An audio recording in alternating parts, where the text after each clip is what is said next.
road. He's riding down the high weirdness road, chasing every story nobody's told.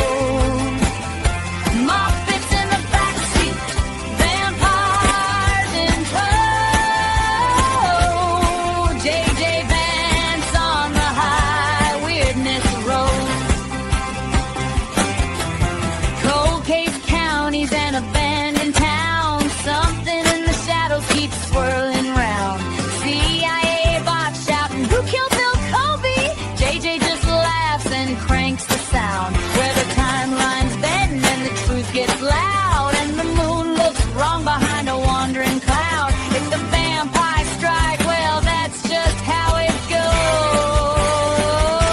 He's riding down the high weirdness road, where impossible things are the stories he's old. From hidden hollers on a foggy night to the America's wasteland, heartland. J.J. Vance on the high weirdness road.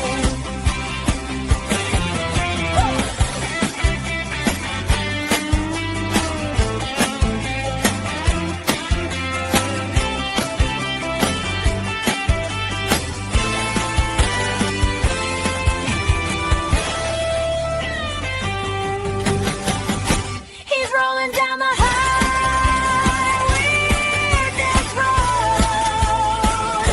chasing every phantom the archives hold. Truth gets strange, but he won't let go.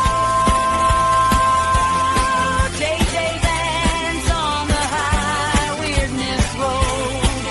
Yeah, J.J. Vance on the high weirdness road.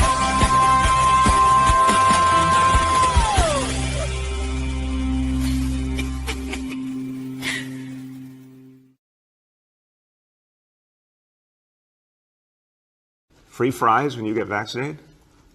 I got vaccinated. You're saying I could get this? These delicious fries? Wait a minute. But there's also a burger element to this?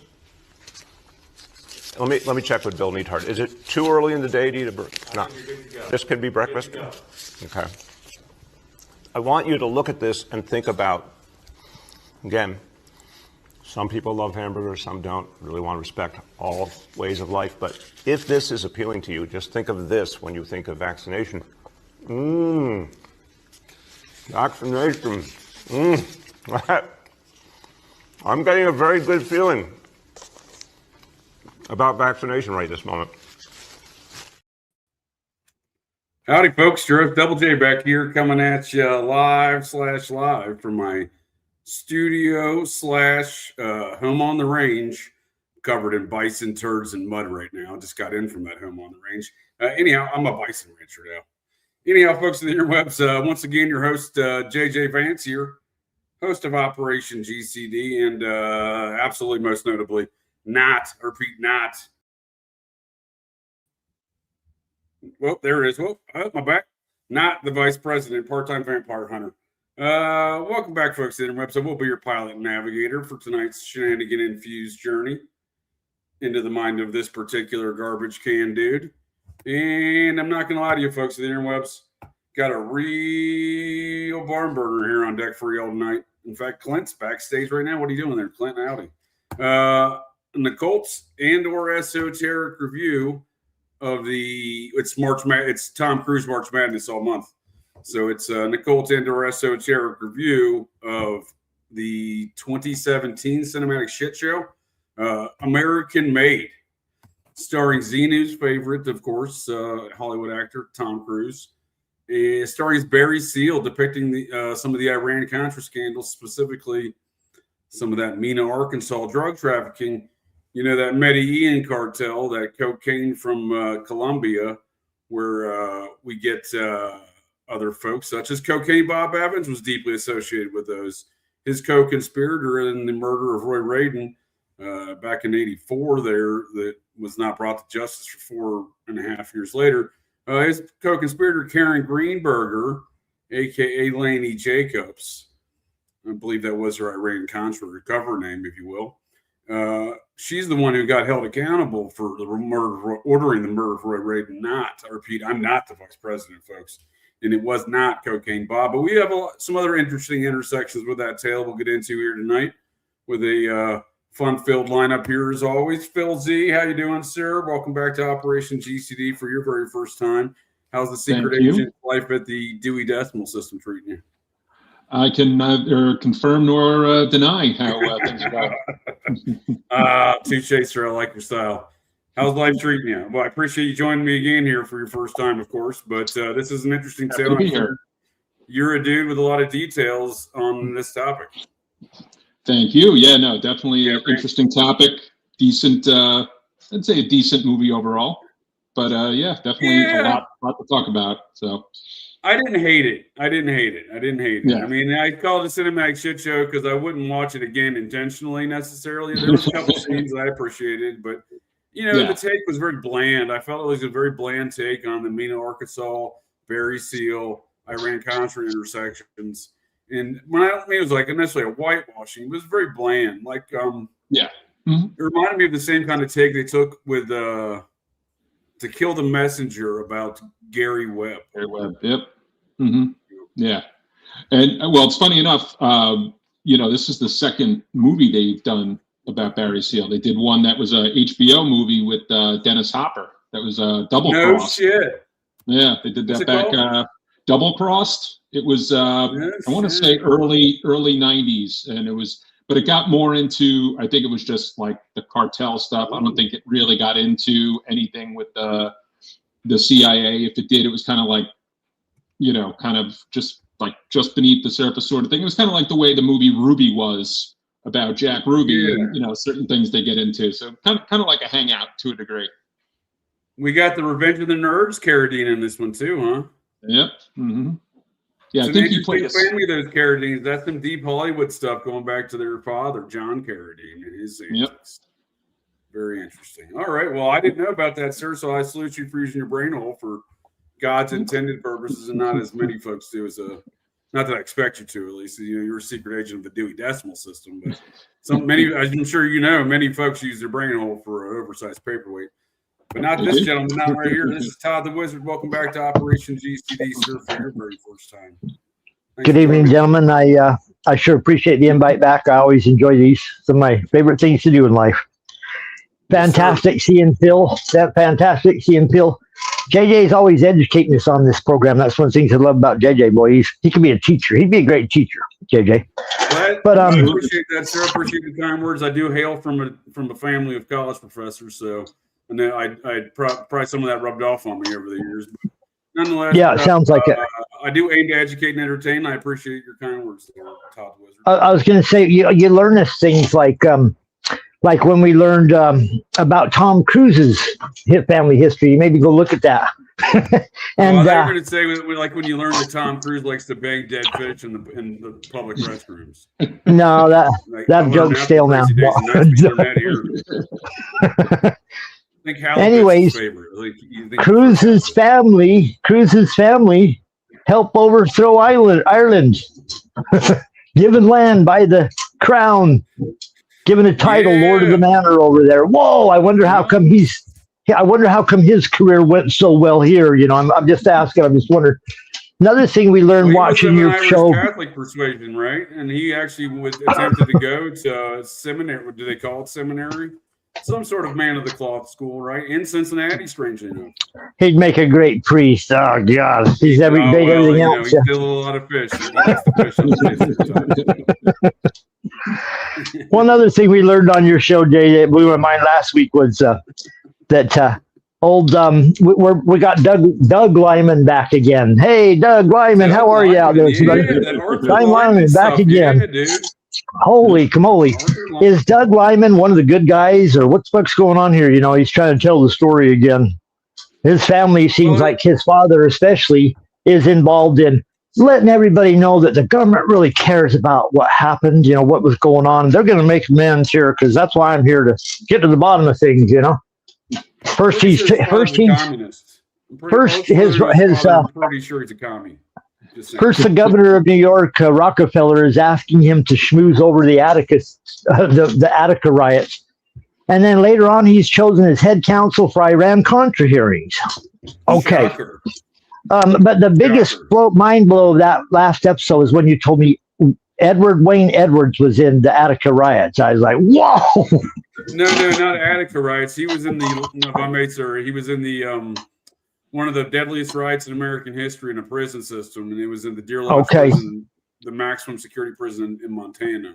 But I think from the way you were describing the Attica situation, I presume and I'm just correcting, and I apologize, sir. I'm not trying to one up you, sir, but please educate me. I didn't before. Yeah, please educate me. The way the Attica thing was playing out, my brain hole sounded a lot like the way I'm telling you, dude, it was like a Operation Chaos style event of sending some of the most heinous dudes to Montana. And by their own admission, these dudes said, like, I intentionally got arrested. I'm like, why would you do that? You just got paroled. From what's the island place? Alcatraz, dude. We didn't do the Rock with Nick Cage month, but I mean, maybe. Whoa, yeah. Well, we could always do Nick Cage Redux, do like I was gonna. He's got so many. I was gonna throw a curveball and do a Sean Connery month, and then do the. Ooh, there we go. Any James Bond, I love James Bond too, though. I like Nick Cage Part Diff. Yeah. I love Charlie Sheen's epic conquest. And, what was it? Hot Part 2, yeah. Yeah, well, that was at the same time as all this Iran-Contra stuff. It didn't really play into the Iran-Contra, but it played into the deeper scandals kind of suggested around Saddam, right? Because Saddam was a character in there. Yeah. How these things play out. Yeah. All of them. Airplane had everybody in there. They put out these movies making fun of these leaders.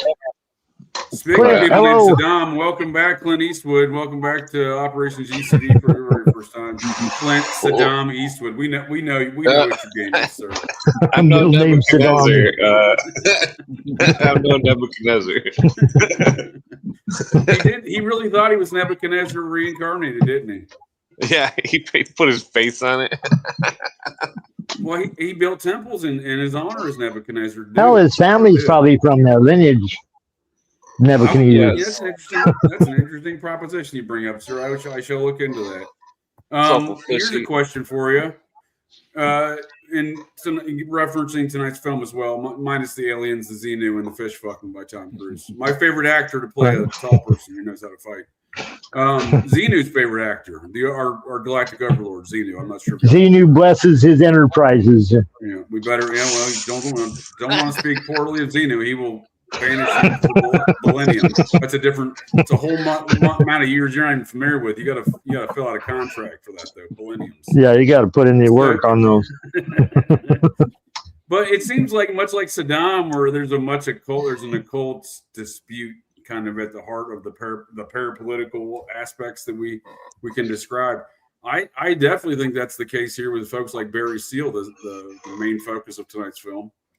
I think he's deeply involved in occultism and secret societies. He's just selling airplanes. What is it, sir? He's just selling airplanes. He's just an airplane salesman. Well, I think he was born into it. That's why we see Barry Seal with Lee Harvey Oswald in 1954 in the same Civil Air Patrol unit where the leader is David Ferry. Now, this is years before they all intersect around the JFK situation, at least Oswald and Ferry does. Barry Seal goes to Viet fucking Nam and becomes a Colby Queer in the 20th Special Forces Group. There it is. Boom. That's where he was flying for Air America. I wonder where he learned how to fly drugs, smuggle drugs. Well, that's what I'm saying. So we see him flying drugs in Mina. Well, he learned that shit in Nam. It seems. Yeah. If not beforehand, right? Definitely. Well, there was... in Barry and the Boys, Daniel Hopsicker's book, there was a rumor. So there's the famous picture of Barry Seal at this table, this like long table it's supposed to be Mexico City, and it's supposed to be the guys of Operation 40, who are like, you know, the covert assets like assassins. And I used to have it as like my desktop on my computer. And, Nice, yeah. like the wallpaper. So, and there was supposedly, I think, William Seymour, the guy who was a Oswald double, Frank Sturgis, Porter Goss, later on CIA director. Who else? I think Felix Rodriguez, who was the known CIA assassin, but he was also in Iran-Contra. I think he oversaw the Ilopango base in Salvador. That's where the plane that got shot down, which was SEAL's plane, that exposed the Contra end of the operation in October '86, where the lone survivor, Eugene Hassenfus, who actually I think just passed within the past year. Oh man, I was hoping you'd bring him up, Phil. I was hoping you'd bring him up. I know Hassenfus. Who can forget when you first hear Hassenfus? Yeah, dude, you never forget that name. You certainly don't Hassen the fuss. He's no Hasselhoff. Yeah. But Phil, I was hoping somebody would bring him up because I would have forgot about him. What was it? Was it this in his wallet? The number of one of like the most notorious drug satanic Mexican death cults, like in his wallet, the phone number for the in Hassenfuss's wallet. His phone number in his wallet was connected to that Mexican Satan group, satanic Mexican cartel, Matamoros cult, death cult. No shit, I didn't know that, Todd. That's I was trying to find the source for that, but I learned that a long time ago, and I went, "Whoa, fucking Satanists are involved with these drug runners." I know. I have one response to that. That's fucking interesting, man. That's fucking interesting. Muerto el Diablo. I know in SEAL's. That's the point I was. Oh, go ahead, Phil. I was just. Oh, sorry. Go ahead. No, go ahead. In SEAL's wallet, they found the number for George Bush's office. I think it was his lawyer. His lawyer called the number and said, "Yeah, this is." He said, "This is Barry Seal," and then all of a sudden he gets like a Navy admiral. "Hey, Barry, how's it going?" And then the guy starts talking. He's like, "You're not Barry," and like, you know, it was pretty quickly figured out. But still, yeah, he had the number. And we kind of see that depicted in the film, right? When Tom Cruise gets picked up, he's sitting in the Attorney General's office for Arkansas. Yeah. Yeah. Yeah. They're like, "Oh, Mr. Bill is on the line." The governor. Yeah. And Bill called. He said, "Let him go." In like 5 minutes, and he got busted. With that guy's got my drugs, right? That guy's got my cocaine. You better let him go. He's supposed to be here a half hour ago. It was the governor of Arkansas. Wrong Bill. I never smoked. I smoked it, but I didn't inhale it. I think those are two great examples of a very much occulted dispute, if not just around the occult. Especially if SEAL's got his connections to Matamoros, which we know was drug trafficking, so it wouldn't be a surprise. And we also know that old Adolfo Costanza, the guy, was being inserted to different cartels by the chief of Interpol. That's a known that we know about now. That's how he got to the Matamoros cult. He was their chief. Well, he was their chief wizard. He was getting shifted around. Yeah, well, like in Clear and Present Danger. Every evil cartel has to have a wizard. Yeah, every evil cartel has to have a wizard. Latin Jack Ryan. He's the kind of wizard dude for the drug cartel in Clear and Present Danger out of Colombia, right? So I just think when we're dealing with Pablo Escobar, when we're dealing with Barry Seal connected to somebody, maybe even having connections, I just think that's other indications of a much deeper occult dispute, some weird wizard shit, if you will. Yes. Well, definitely. Yeah. Think about down there in Mexico. Yeah. Well, also I don't think it's any different here, but I don't think it's any different in America with some of this drug trafficking. I don't think it's any. I look at Adolfo Costanza no different than I do Charles Manson. Mm-hmm. Yeah, there was just a different flavor of witch doctor. Sure. There was a bunch of Russians in West Mexico. I don't know what you'd call that, but and then that sounds good. West Mexico, Baja California, Mexico. Well, they were connected to some kind of Russian drug thing, and the Russians. It's interesting because when I was doing a background check on Ted Gunderson, that he had a letter from like 1970 or something that was like, it was a letter to the bureau director or something, and it was like he was talking about Satanists in Russia, and it was like, what the fuck? This is interesting. I know exactly what you're talking about. Yeah, because Ted came on the scene claiming, I don't know anything about Satanism. He had written numerous memos about Satanism in the early 70s, around circa 73 and 74, when he got moved back up to the director's office, I believe. Yeah, before he joined the Satanism, possibly. Well, then they shifted him to Memphis because he was in the director's office, and I think he was in Memphis. Then he's back in the director's office, and they shipped him to Dallas and then Los Angeles. So it's interesting because the old laser tag Ted was the youngest FBI agent in history, and he wrote a letter at the age of 23 to J. Edgar Hoover and said he wanted to bang him. Well, that's not what he said, I don't think. It was that he wanted to be an FBI agent, and then J. Edgar Hoover's like, "Hey, you want to be on my personal staff?" And he's like, "Yeah." Tag's like, "Absolutely." I need a guy to give me massages. I need a guy to give me massages. I look at his career as he was being used, besides massages, he was being used to get shifted around to various offices for massages, that kind of thing. Right. Even worse, he doesn't get to massage the guy he worships. You. What an awful massage, dude. Wait, massage and in comes Ted Gunderson, dude. That's a horrible idea. Let's get some lasers out. Look out. Laser skin coming. They're laser massages. It's a new Swedish technique. Good so face. Yeah, I mean, Barry Seal seemed like he was born into it, right? Whatever he got into, it seemed like he was born into it. The movie definitely doesn't tell you about his connection to William or Bill Colby there. Well, that no, it didn't give us the real vanilla take, didn't it? Yeah. Super vanilla. Because they're like, "Oh, you're smuggling cigars. We want you to work for us," or some shit. They made it look sexy, kind of like Scarface. Yeah, tried to make it look sexy. Barry Seal's not in this picture. Oh no, they tried. They glammed it up. They gave it the old Hollywood glam up. But there's Lee Harvey. Who wouldn't want bags of money just falling out of your closets everywhere? So good. Money. There's David Ferry in the helmet and the glasses right there. He was the Silver Patrol unit leader. But Barry Seal was in this unit in Baton Rouge. Which is where Barry Seal meets his demise, right? Later, we see at the end of the film, but it is where he dies doing community service, right? Now, we're told there was the Colombians that murked him, but I'd be looking at Bush's way, right? Especially if his number was in his wallet, dude, right? Yep. Well, there was the scene with the gremlin, the guy. There's a gremlin scene, dude. I missed that scene, dude. I love the gremlin. Yeah, there's a car. Gremlin on the plane wing.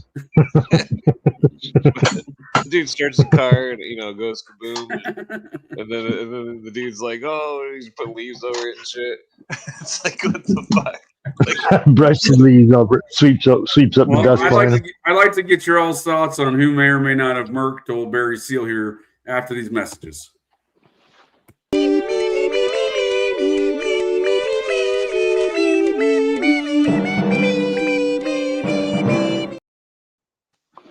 RR channel, you fucking Muppet, good to see you. I missed you like a sailor misses venereal disease. Tell your other Muppet friends at Langley to go fuck themselves. But right on cue, though, right on cue. You said Bill Colby, and here's this Muppet bot, AI bot. Someone said Bill Colby. I'm here. You said Bill Colby, right on cue, sir. So, Phil, we're presented with a scenario where obviously Barry Seal's involved in a lot of hood rat shit. You mentioned Operation 40. What's some of that? I think that's an interesting aspect that's often overlooked in the connecting principles in a larger scheme of this hood rat shit, right? Because Operation 40 is involved in the drug trafficking. They're doing the assassinations, right? They're doing the dirty. They're doing the wet work, so to speak, right? Yeah, they were. I mean, they were kind of like what would be referred to like later on with Fletcher Prouty's The Secret Team, a little bit with like the Enterprise that figured into Iran-Contra. You had guys who would recirculate years later. I met Fletcher Prouty. Oh yeah, okay. He handed me he handed me his "Let the Truth Be Known or the Heavens Fall." Shook his hand. He had a stack of papers he printed off on photo machines, photocopied back in the day. Okay. I bought it for $1 or something back in 1990 or something. But whoa, what a story! Yeah, he's definitely an interesting guy. With these guys though, like you'd see guys like Felix Rodriguez, aka Max Gomez, pop up in Iran-Contra. He'd been involved with, was the last person to see Che Guevara alive. I think another guy was Rafael Chichi Quintero. He'd be another guy who'd pop up in a lot of things. I think he was connected to Ed Wilson and not Frank, maybe Frank Turple, but a few of the other guys were involved with selling arms to the Mideast at different points. But yeah, Operation 40 was assassins, drug dealers, just guys that the CIA could, pretty much choose to deny at any point. But in Seal's case, within the first 2 minutes of watching the movie, I was already like kind of pissed because they got a date, they got a year wrong. And I'm like, I'm a stickler for details when it comes to certain, movies. And I know Hollywood's Hollywood, but I'm like, you're going to tell me he's a pilot in 1978 for TWA. That's flat out BS right to start from. He was fired in 1972 for smuggling. He got busted. Seal got busted with a couple other guys. I think one was connected to the Gambino family, and for explosives. They were smuggling explosives for another attempt on Cuba. And meanwhile, the show in 1978. I'm like, okay, fine, we'll play that game. But it's Hollywood. But yeah. In terms of who I think pulled the trigger on him, I think it was the Bushes. I think it was with the CIA. I think I mentioned before the meeting that happened in Arkansas short time after, where it was alleged by Terry Reid, who trained some of the Contra pilots, that he was there. Bill Clinton was there. Bill Clinton's what was it called? The Arkansas Development Finance Authority. His guy Bob Nash was there. Bill Barr. that was a shady bunch of them. Hey, that Arkansas Finance Development Authority. Bill Clinton's little bagman there, Larry Nichols, was the chief fundraiser for that effort. Yep. Yeah. And what did Nichols get fired for? Supposedly raising money for the Contras. On his right. And where did he come from? He came from Army Special Forces. Yep. And so see the same pattern. Yeah. And North was there. I know Oliver North was there, and I think so was Felix Rodriguez. Yep. And Barr and North were both operating under aliases. North was John Cathy, Cathey, and Bill Barr, I think, was under, I want to say it was Robert Johnson, I think was the alias he went under. Guitar player. Bill Barr, Bill Barr, Attorney General Bill Barr, or who? Yeah. CIA. Yeah, there were some folks that testified that. Yeah. Oh, go ahead, Phil. I said CIA's cleanup man. That's what Bill Barr. Yeah, there were folks that testified that they ran into him in Arkansas, in Mena, and knew him as Robert Johnson, right? And Bill Barr ties in there with Epstein because his father got Epstein into his position over there, supposedly at MIT or wherever the hell it was. Well, maybe. I'm not a stickler for details. Sometimes, Phil, I shoot from the hip, some of the things I hear and look and read. There, Todd, and Bill Barr's dad, William Barr. That's not his name, right? What's his dad's name? I think it is William. Is it William Barr? Okay, I thought I was making up names for a second. He puts in a resignation letter in February of '74 for a departure in June of '74. His last date of employment was June 7th. The earliest indicator that Epstein was hired was August of '74. There I ask, how in the world was Barr associated with that? And I've got to find an adequate answer for that. And nonetheless, I found another reference that says the board of directors for the Dalton School will be signing off on all new hires. So technically speaking, folks should be directing their energy towards those Muppets. I'm not saying there aren't, in the hood. These are not. Pardon me for interrupting, though, Phil. You're looking for. Yeah, these are not the Muppets you're looking for. Hey, how's it going, everyone? Sabrina, hello. Sabrina, I apologize, man. Welcome to the show. Welcome back to Operation GCD for your first time. No, Phil, nice to meet you. I don't think I've met Nice you to meet before. you. Yeah. No, I just wanted to kind of jump in here. So I paid a small fortune for a copy of Barry and the Boys a few years ago. And I think it's interesting that at the very end of the book, I mean, at the the funeral home in Baton Rouge at Barry's, funeral, his wife's friend asks, "Who are all the guys in the suits?" And Debbie says, "They're with the government. They've come to make sure that he's dead." There you go. I think it was Bush Sr. And I think everybody keeps saying Bill Colby, but Bush Sr. was the head of the agency in the 70s. You think that guy isn't going to have complete control during his vice presidency? Well, it seemed like he did have a complete control, right? It seemed like he was the one giving Ollie North directives. There's been indications and folks testifying that he was the one directing Operation 40. That was his own little private kill squad. And isn't Mena, Arkansas, where the 2 boys were found on the tracks? Yes, ma'am. It was an outgrowth, of Mena. It was in a place called Benton, Arkansas. But yeah, it was connected to Arkansas. The, and I think boys on the moms tracks. are both gone, right? They passed away.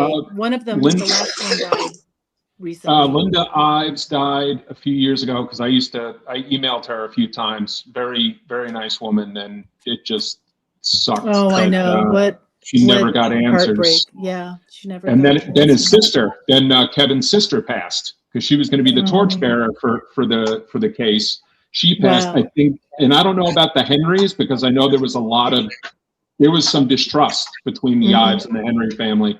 I think the only one I knew who was still involved in the case, Jean Duffy, who was like on a task force down there. I think she's still alive. I emailed her probably within a year after Linda passed because I'm talking about the website they maintain for it. And I think that was still going. But I still have, so we're talking Barry and the Boys. That was 2001 because I got that book about 2003.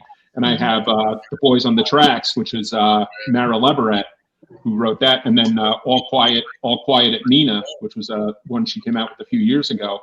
But yeah, The Boys on the Tracks case, that's definitely Phil, Sabrina, Unsolved Mysteries did an episode. Hello. I was going to say Unsolved Mysteries did an episode on The Boys on the Track. That'll catch you up to speed. Yeah. Very well done. Doesn't say Bill Clinton and Iran-Contra affair was involved, but you pretty much learn as much as you can about that story from that. So the Boys on the Tracks were two teenagers that allegedly witnessed some of this drug trafficking, and then it was written off as they smoked a bunch of pot and went to sleep on the tracks, right? Even though they had a lot What you do when you get real stoned, you fall asleep on like to smoke a doobie, go and take a nap on the train track. Here's the interesting part. So later on, the prosecutor who Linda Ives, was talking to about this case, this guy Dan Harmon, is later alleged to be at the tracks the night of the murders. And his associate, I always forget his name. It's Richard. He was a wrestler, right? Wasn't he like an amateur wrestler? No. You're thinking, what was it? Buffalo Jack Haynes or whatever, or something like that. Haynes. But and people discount his great name. Whether he's completely involved. But the co-prosecutor helped run the tip line. They were getting the tips from Unsolved Mysteries, and meanwhile they were involved. Like Dan Harmon went to jail for drug trafficking. About right. Wow. And that sounds about right with the Clinton stuff. Wow. Right? I remember first learning about it from that Clinton Chronicles documentary, which was back to that Larry Nichols. He was involved in all this. Yeah. Clinton Chronicles. I had that Clinton Chronicles. I had that when it first came out. The actual manuscript or whatever written by. I forget who the author was. I believe that was the shit. What's he's a Republican financier dude? Paul Craig Roberts or no, that's somebody else. I confuse everybody. Fucking. It'll come back to me. The guy who funded that, but it wasn't the Koch brothers, but it was one of the Carnegie guys. Then Carnegie Mercer. Oh, Mellon. Like one of the Mellon Mercer. Was it Mellon Mercer? They had somebody along those lines. The Arkansas Project, which at one point they said that was the vast right-wing conspiracy, and you had Scaife, Richard Mellon Scaife. I think that's who you're thinking of. There we go, Richard Mellon Scaife. There you go, sir. Thank you very much, Bill. Yeah, so And- Larry Nichols was basically working in a sense, as a henchman against Clinton after being Clinton's henchman, working for Scaife and doing a lot of this, the Troop Brigade, all that stuff around Clinton. Yeah.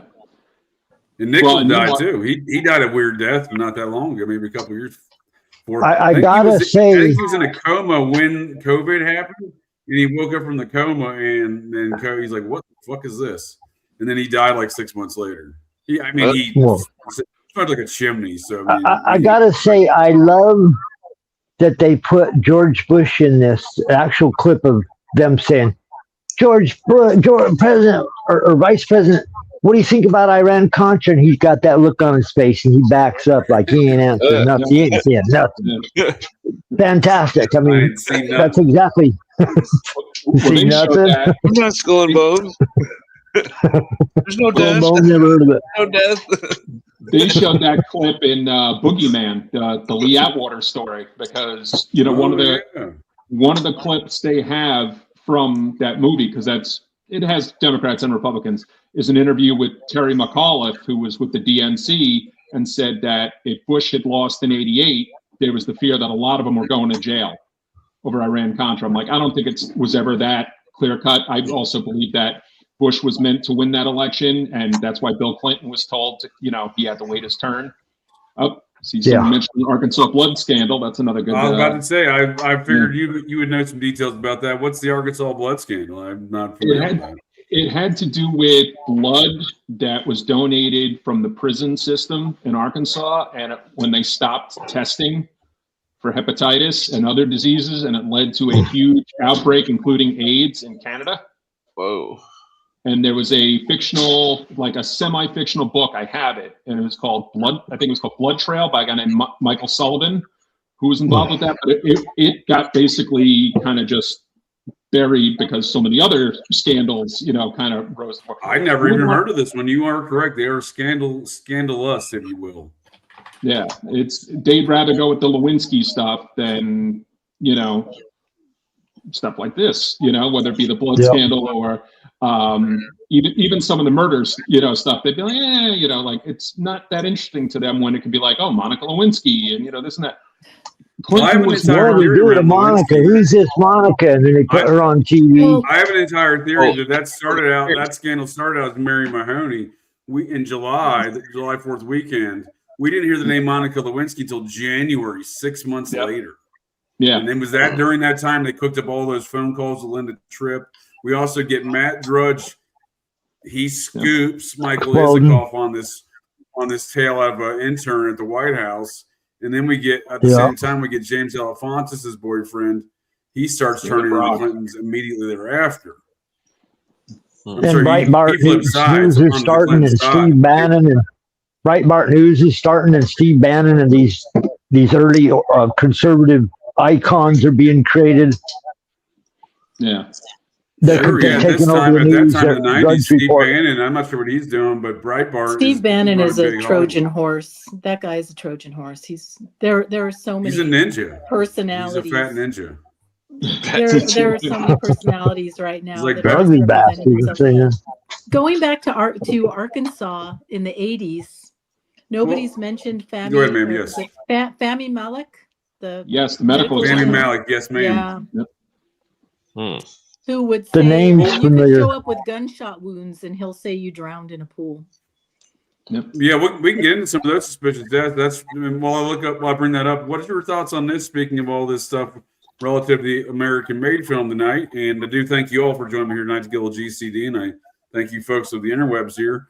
We've seen some recent developments along this plot line of a film that was made in 2017 or released in 2017 about a guy who was murked in 1986 in a Salvation Army parking lot, right?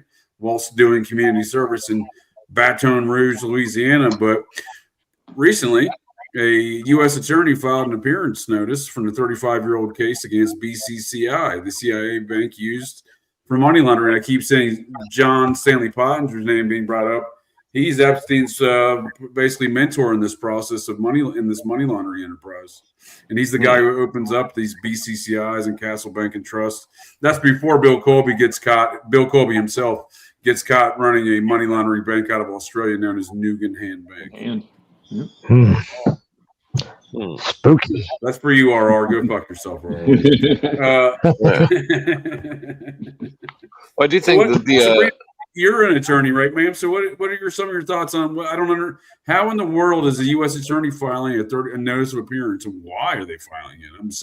I'm a retired cop, former PI, so I have a rudimentary understanding of the law, but this makes no sense to me from my understanding. JJ, did you ask me that question? Yeah, don't you have a history in law and No. My Well- profession is in fintech. My mistake. Well, you know a lot about. Every time we have discussions, I might man, be I'll able tell you one thing. You know a lot about the law. You understand. be You have able a to answer your comprehension of the question, law. FinTech, is that so study of this type getting of thing sin? goes on all the time where there'll be orders Financial technology. signed that isn't signed by the judge, or it's What are you signed saying, by fat Todd? magistrate. Nah. I'm talking about that. What was that back girl?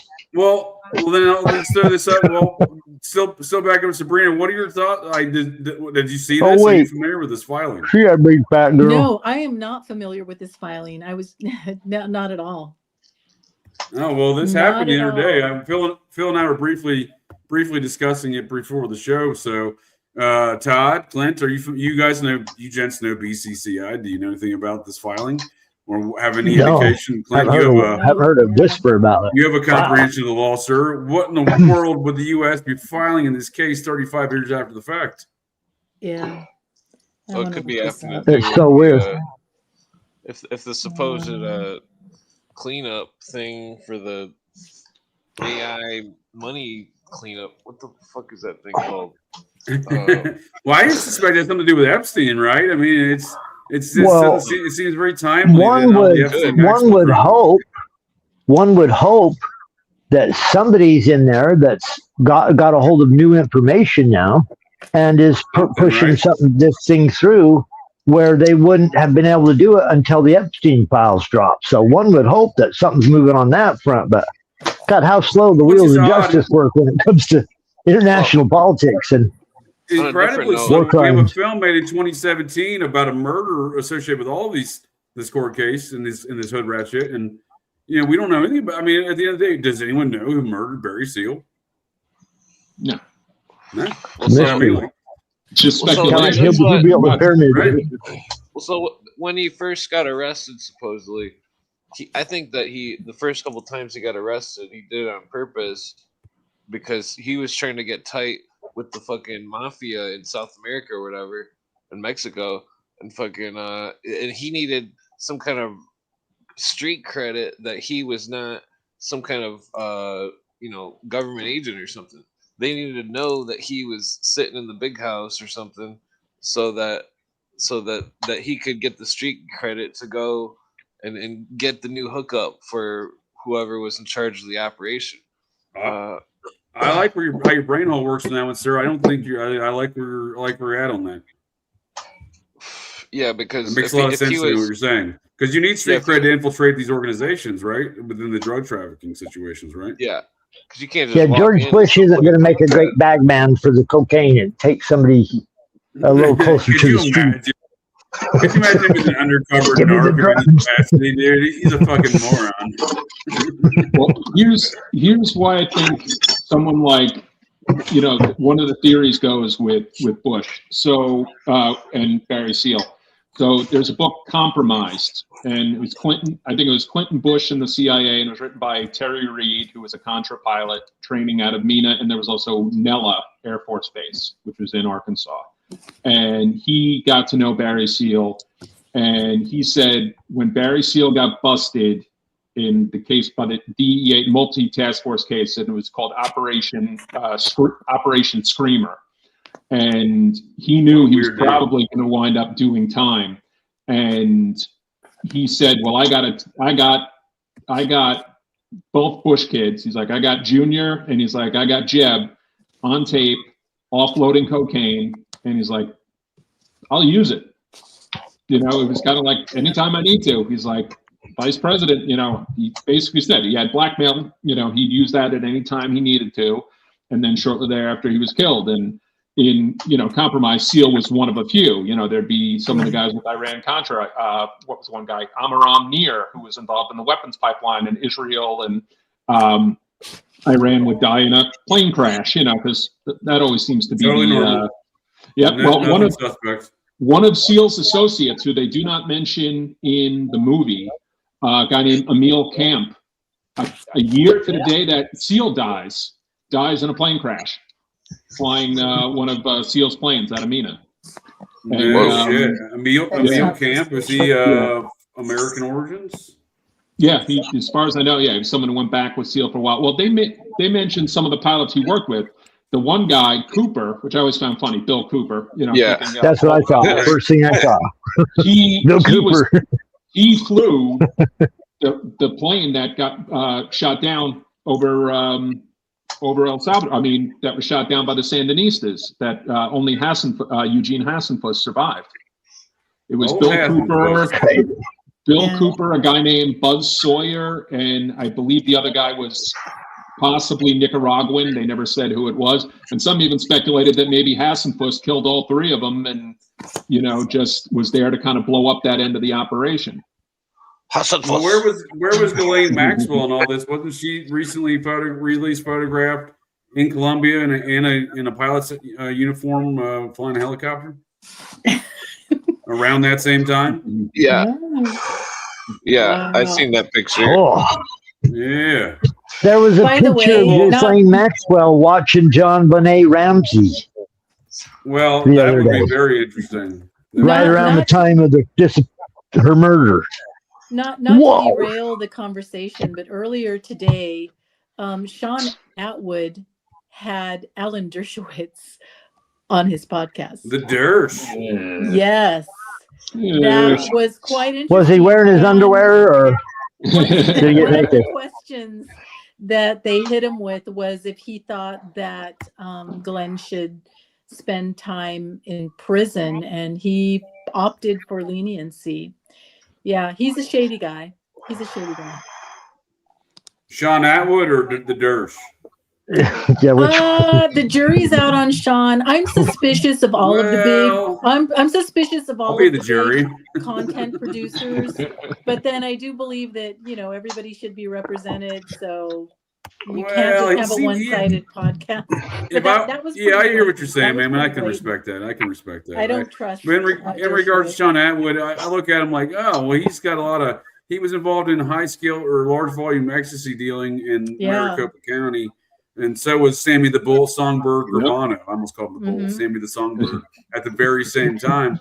So I don't think he's got a lot of MI6 aspects to him, if you ask me. I don't think Sean can come back to the U.S. He's not able to return to the U.S.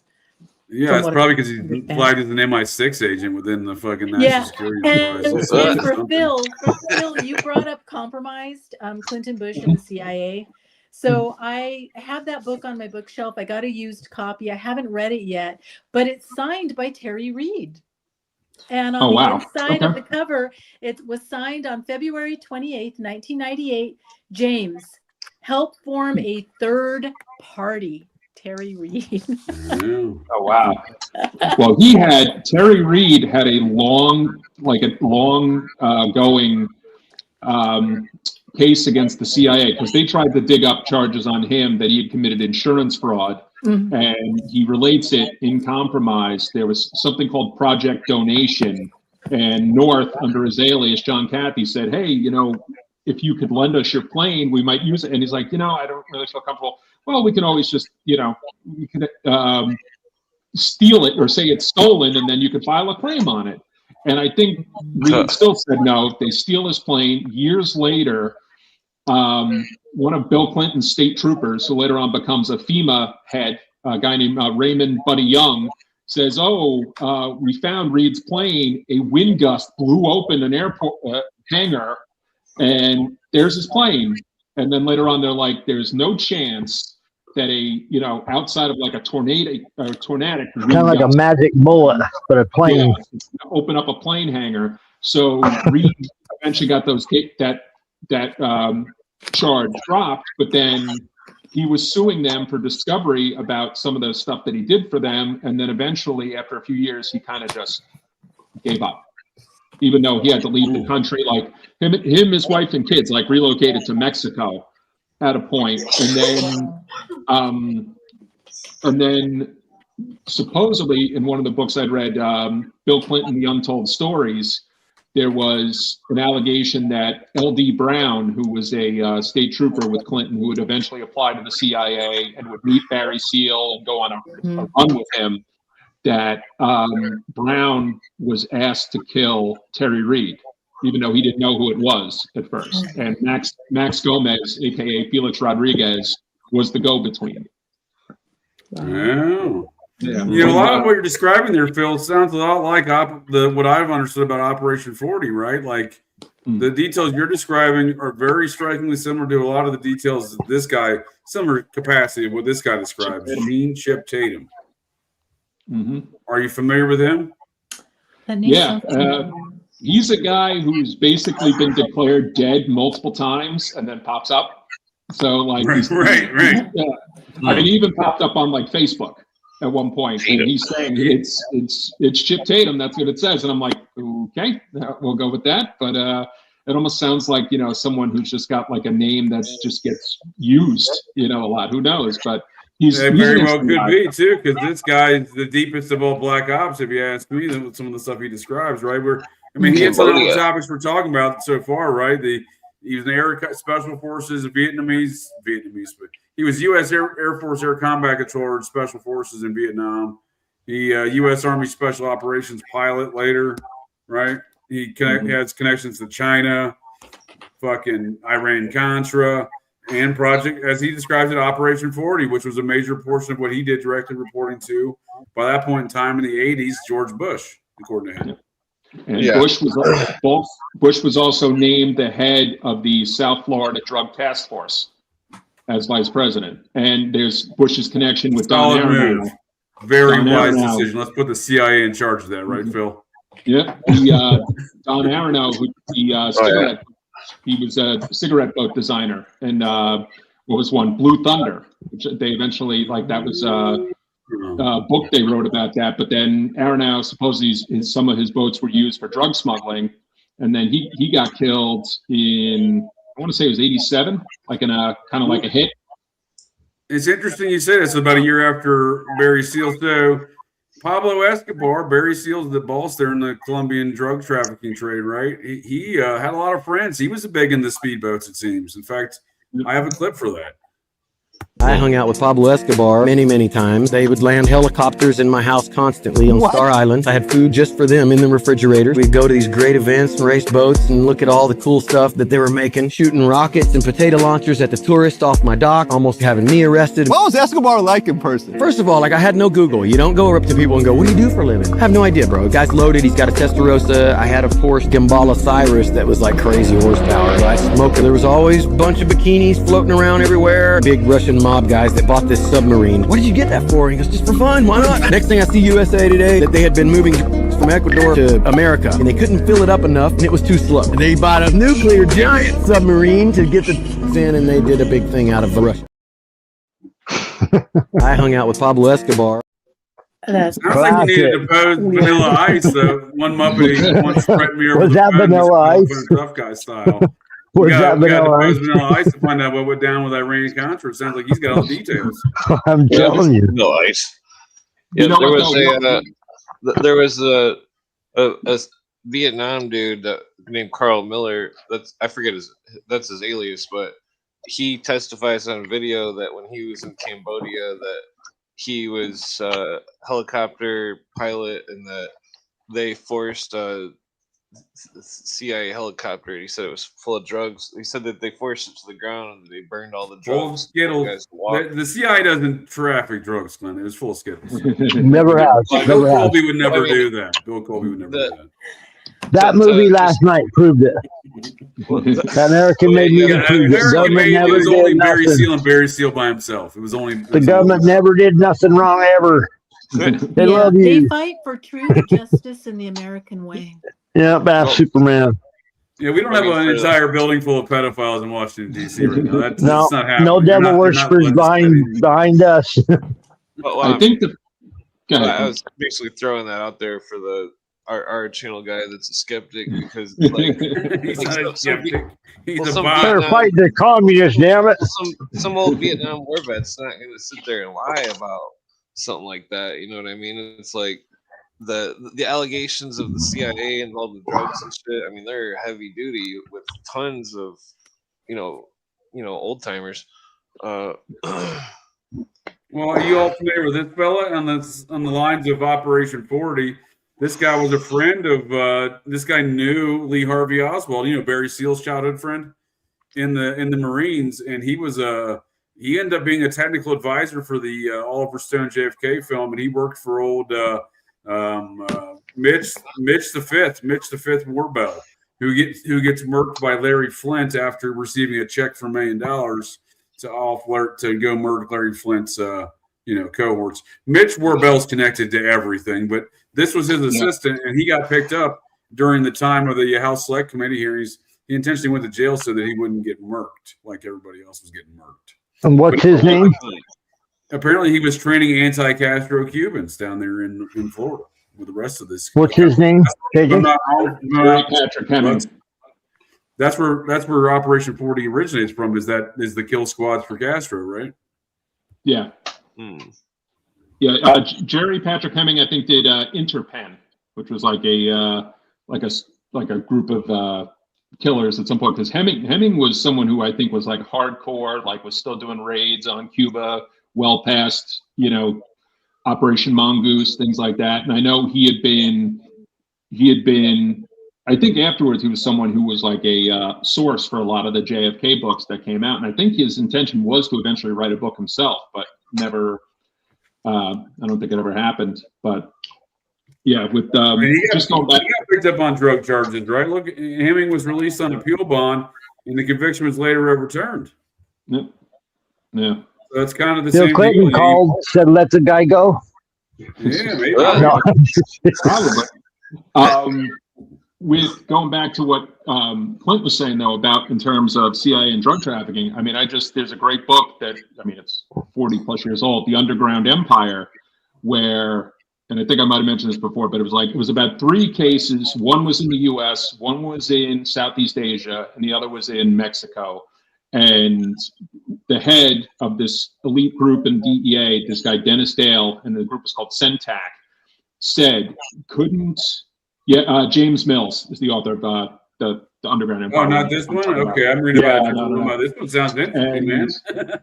And he said he said there were so many times we'd be running an investigation and we'd run into the CIA as they were looking into the DEA guy, right? Yeah. Yeah. It's like that scene in the movie. All the agencies all meet at the same spot in the same. They're like, "What's going on?" Everybody's on the same radar. The movie plays that same scenario again, where if only they all knew, this whole mistake could have been avoided. If only they were all connected. Yeah. This brings me back once again. So they get the money. This brings me back once again to Ross Perot, who's sent out by Ronald Reagan to see if there's any POWs left over in Vietnam. And then Ross Perot comes back and tells George Bush, "I go looking for POWs and find that the United States government is running trafficking drugs all over the world. Yeah. Because I'm looking for prisoners of war and you're running drugs. What's going on?" So Ross Perot, he admitted that, at least he told everybody. Didn't Ross Perot drop out? Wasn't he implied that his family had been threatened?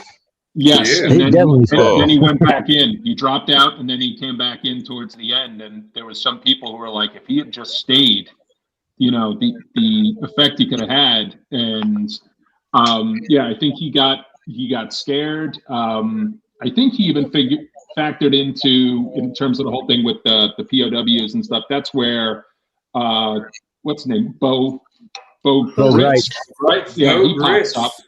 That's right. Yeah, but we can call him Grits on here if you'd like. I thought Perot had done that. I thought Perot had done that. Went looking for POWs on his own. No, he sent special forces guys.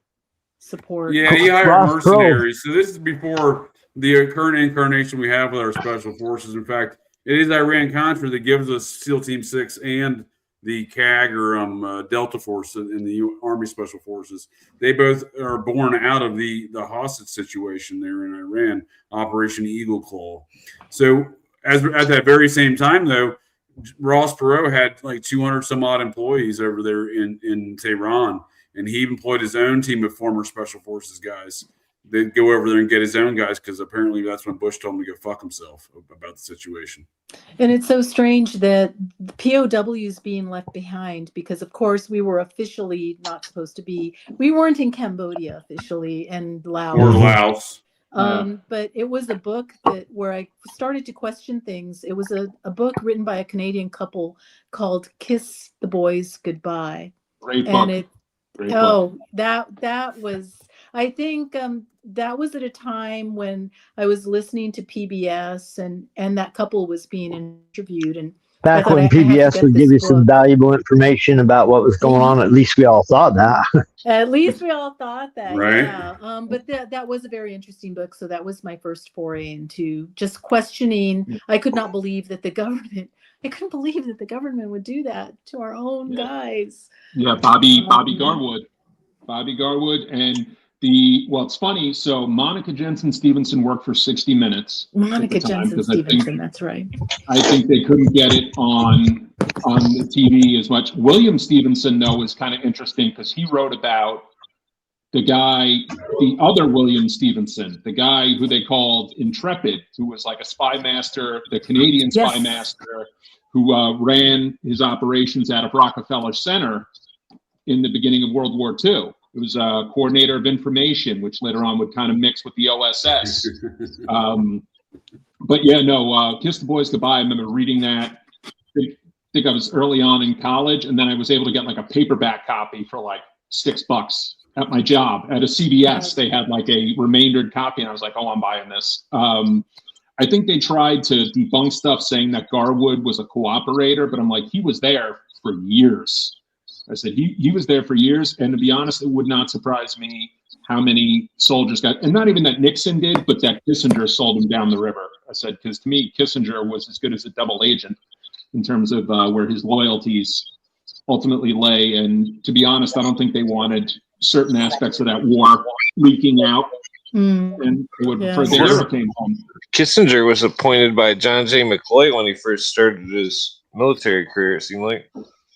I believe Kissinger was also associated, if not OSS, he was definitely Army intelligence, along with Nelson Rockefeller. And they never, that's what I'm saying, those two never really let loose of the intelligence operations within the White House that grew into the National Security Council. Yeah, and which operated like north. It never made any difference who was in the White House. It could be a Democrat, it could be a Republican. Right. And this is where Americans are getting duped. Absolutely. Yeah, because it's absolutely, because we see that go on between the Nixon, Ford, and Carter administrations, between the shift between Colby, Bush, and then the Carter, Zbigniew Brzezinski wing of the national security state. And Brzezinski is just an underling of Kissinger and Rockefeller. Yes, yeah. And Jeffrey Epstein's part of the same Trilateral Commission and Council on Foreign Relations. Oh, yeah. Yeah. Well, and you blew my mind, JJ, bringing up Bob Cocaine Edwards and Henry Kissinger. Oh, dude, they were a little bit more than best friends, you know what I mean? Oh, that explains everything. I think old Henry Kissinger shat down Bob Cocaine Evans. Oh, God. Can you imagine that party? Oh, no. Right in the Bob. Put P. Diddy to shame, yeah. Put P. Diddy to shame. Yeah, well, where do you think P. Diddy landed, right? No doubt. Shitting in Bob's mouth. I got a quick clip for us. Oh.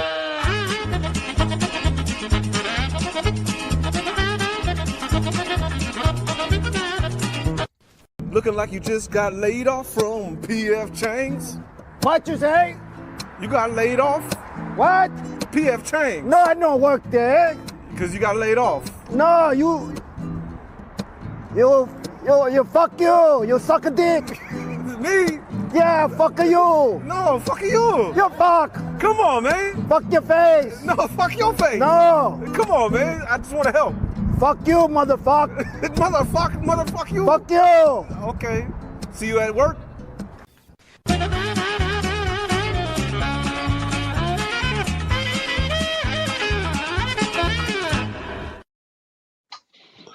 That was a rough interlude.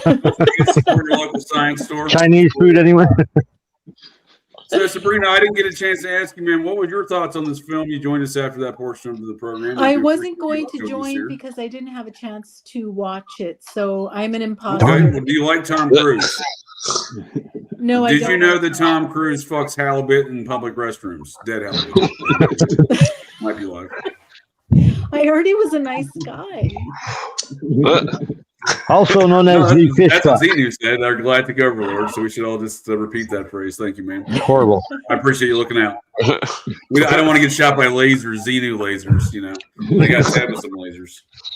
But I will say, I do believe that once you're in the agency, you are always in the agency. That was a really good movie. That was Uncommon Valor was a good Rambo. movie. I agree. Yeah. Uncommon Valor was more realistic than the Rambo film. But I mean, as a fellow JJ, I got to respect John J. Rambo, but I do agree with you, man. not the second one though. But Joe Kent sat at my dining room table, and we were having a conversation when he went for his first congressional run. Would have been in his constituency, and I just looked at him because I was so mistrustful, and I said, "Is there such a thing as ex-CIA?" And he said, "Of course, me." And I thought, "Yeah, right." Anyway, he was a paramilitary guy for the CIA. He wasn't he was not intelligence. Right, he was on the ground guy. Huh. Yeah, he was a paramilitary officer. Yeah. The only ex-CIA perhaps is I think the only ex-CIA is if you're disavowed. If you're someone who's like the guy who ran the Nugan Hand follow-up, like Bishop Baldwin, Rewald, Dillingham, and Wong, a guy named Ron Rewald, he was CIA. And then when he basically, the bank was pretty much kind of the way Nugan Hand went, and BCCI to a degree, they disavowed him. He was left on his own to fight fraud charges. He, at one point they find him, like almost almost dead from like an alleged suicide attempt. And, I think other than that, yes, once you're agency, you're agency to you die. Yeah, I think you're agency to the end. Look at a guy like Howard Hunt with Watergate. I mean, the man supposedly retired multiple times, and then he's working in the White House. No one knows who hired him. Then he's on the committee to reelect, and then I think maybe towards the end, like when he was getting sentenced to jail, they did cut ties with him. But I think he also didn't say jack shit until supposedly the deathbed confession that he gives about his involvement in the Kennedy assassination, which I don't know. That's still tough. Phil, I think that even Bill Colby's death. I know he was an older easy now, guy, man. We got a CIA.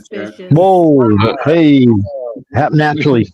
Yeah. His death is super suspicious, but I think it's like warfare amongst these Muppets. They like to murk each other. You know what I mean? Totally. We can get one up on the other, because you hear about a lot of these former CIA. They got a former CIA that's a governor of Virginia right now. That Muppet, and then she's just doing a bunch of commie shit over there. So speaking to this idea of former, I would agree with you, Phil. It's folks that are burnt like Chuck Chalmer Hayes, U.S. Air Force Colonel and CIA agent Chuck Chalmer Hayes. He would be former CIA because they burnt him and threw him in prison. Yep. Not like physically burnt him; they burnt his spy status. Well, another one we're told is that Kiriakou, that CIA agent John Kiriakou, who supposedly was a whistleblower on torture, like a young Richard Simmons. The one that was supposedly whistleblowed on the torture program, and he was forced to go through it. Didn't want to. The Fro, right? Not the Fro one. Maybe that's not even his name. I just remember the John Kiriakou was on shows all the time. Todd, you're telling me this is deep cover John Kiriakou? Who knows nowadays? Is Alex Jones that comedian? Alex Jones has lost his damn mind. / Bill Hicks.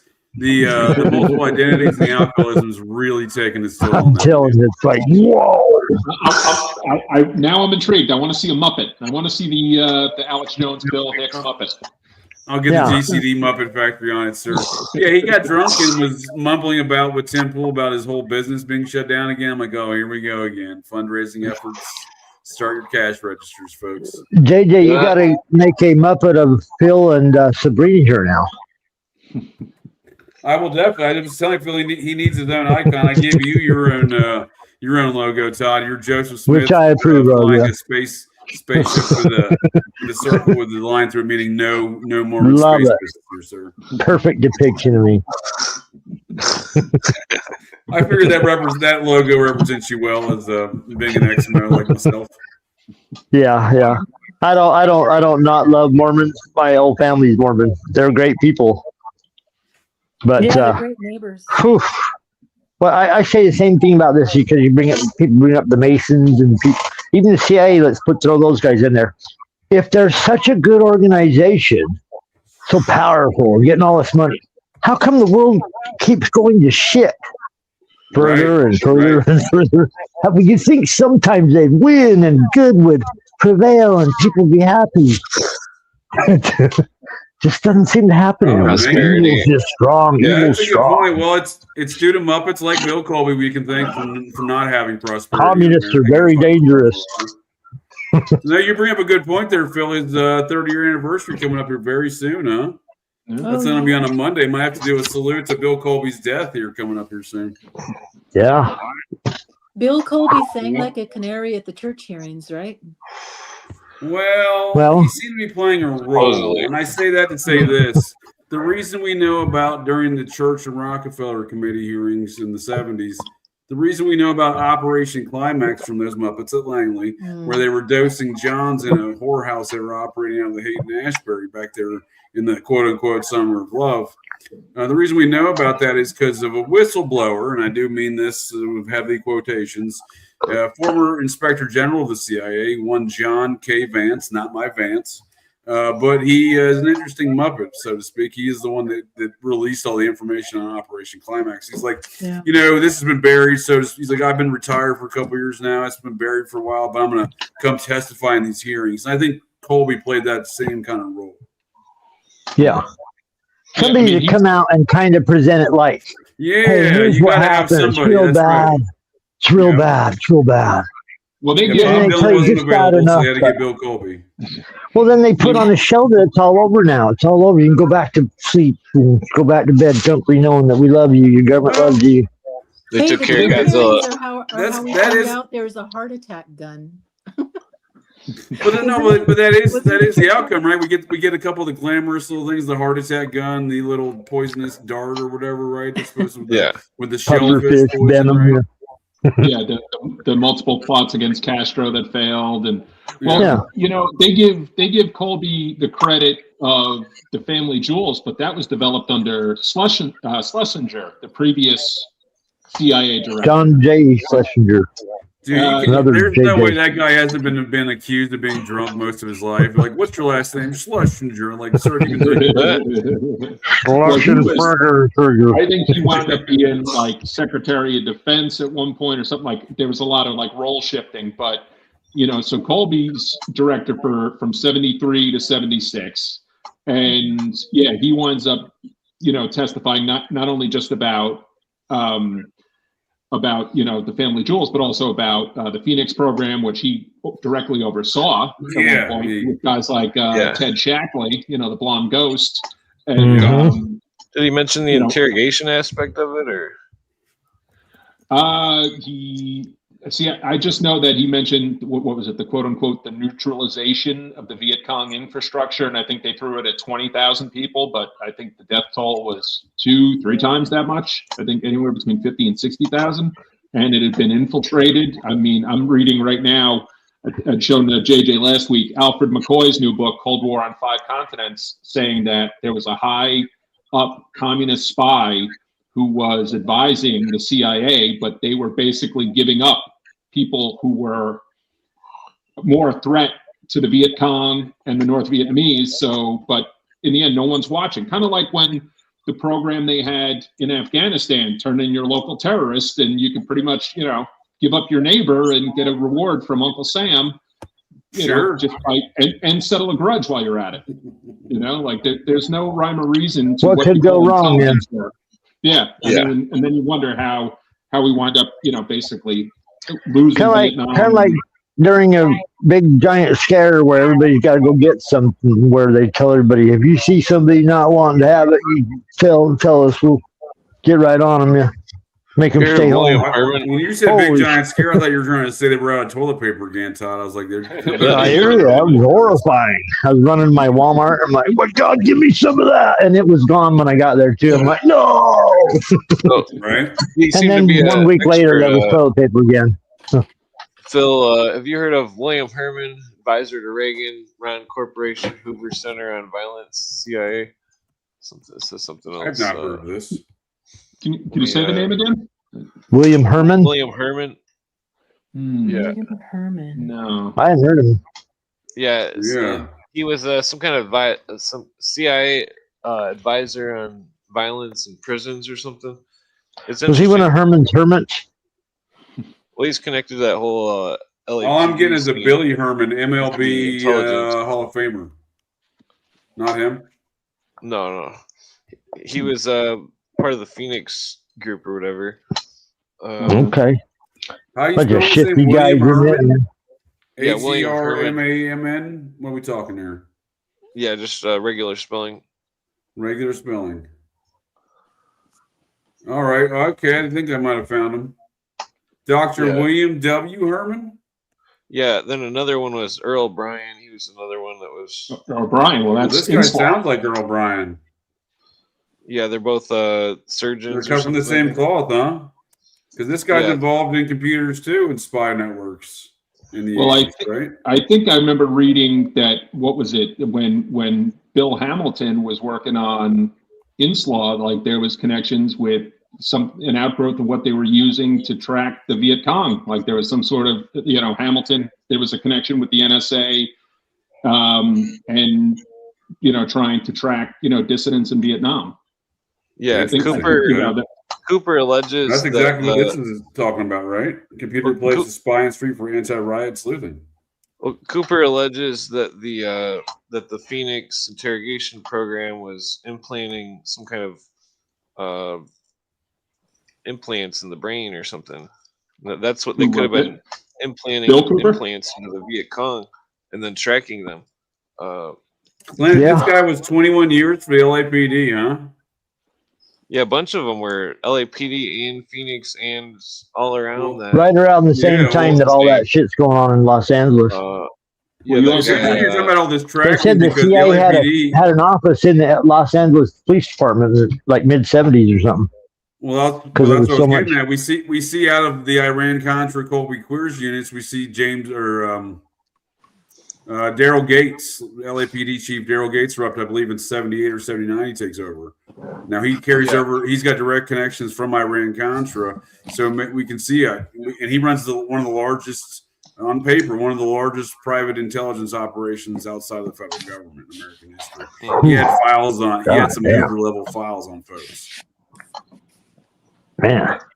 So that's an interesting crossover here with Dr. Herman.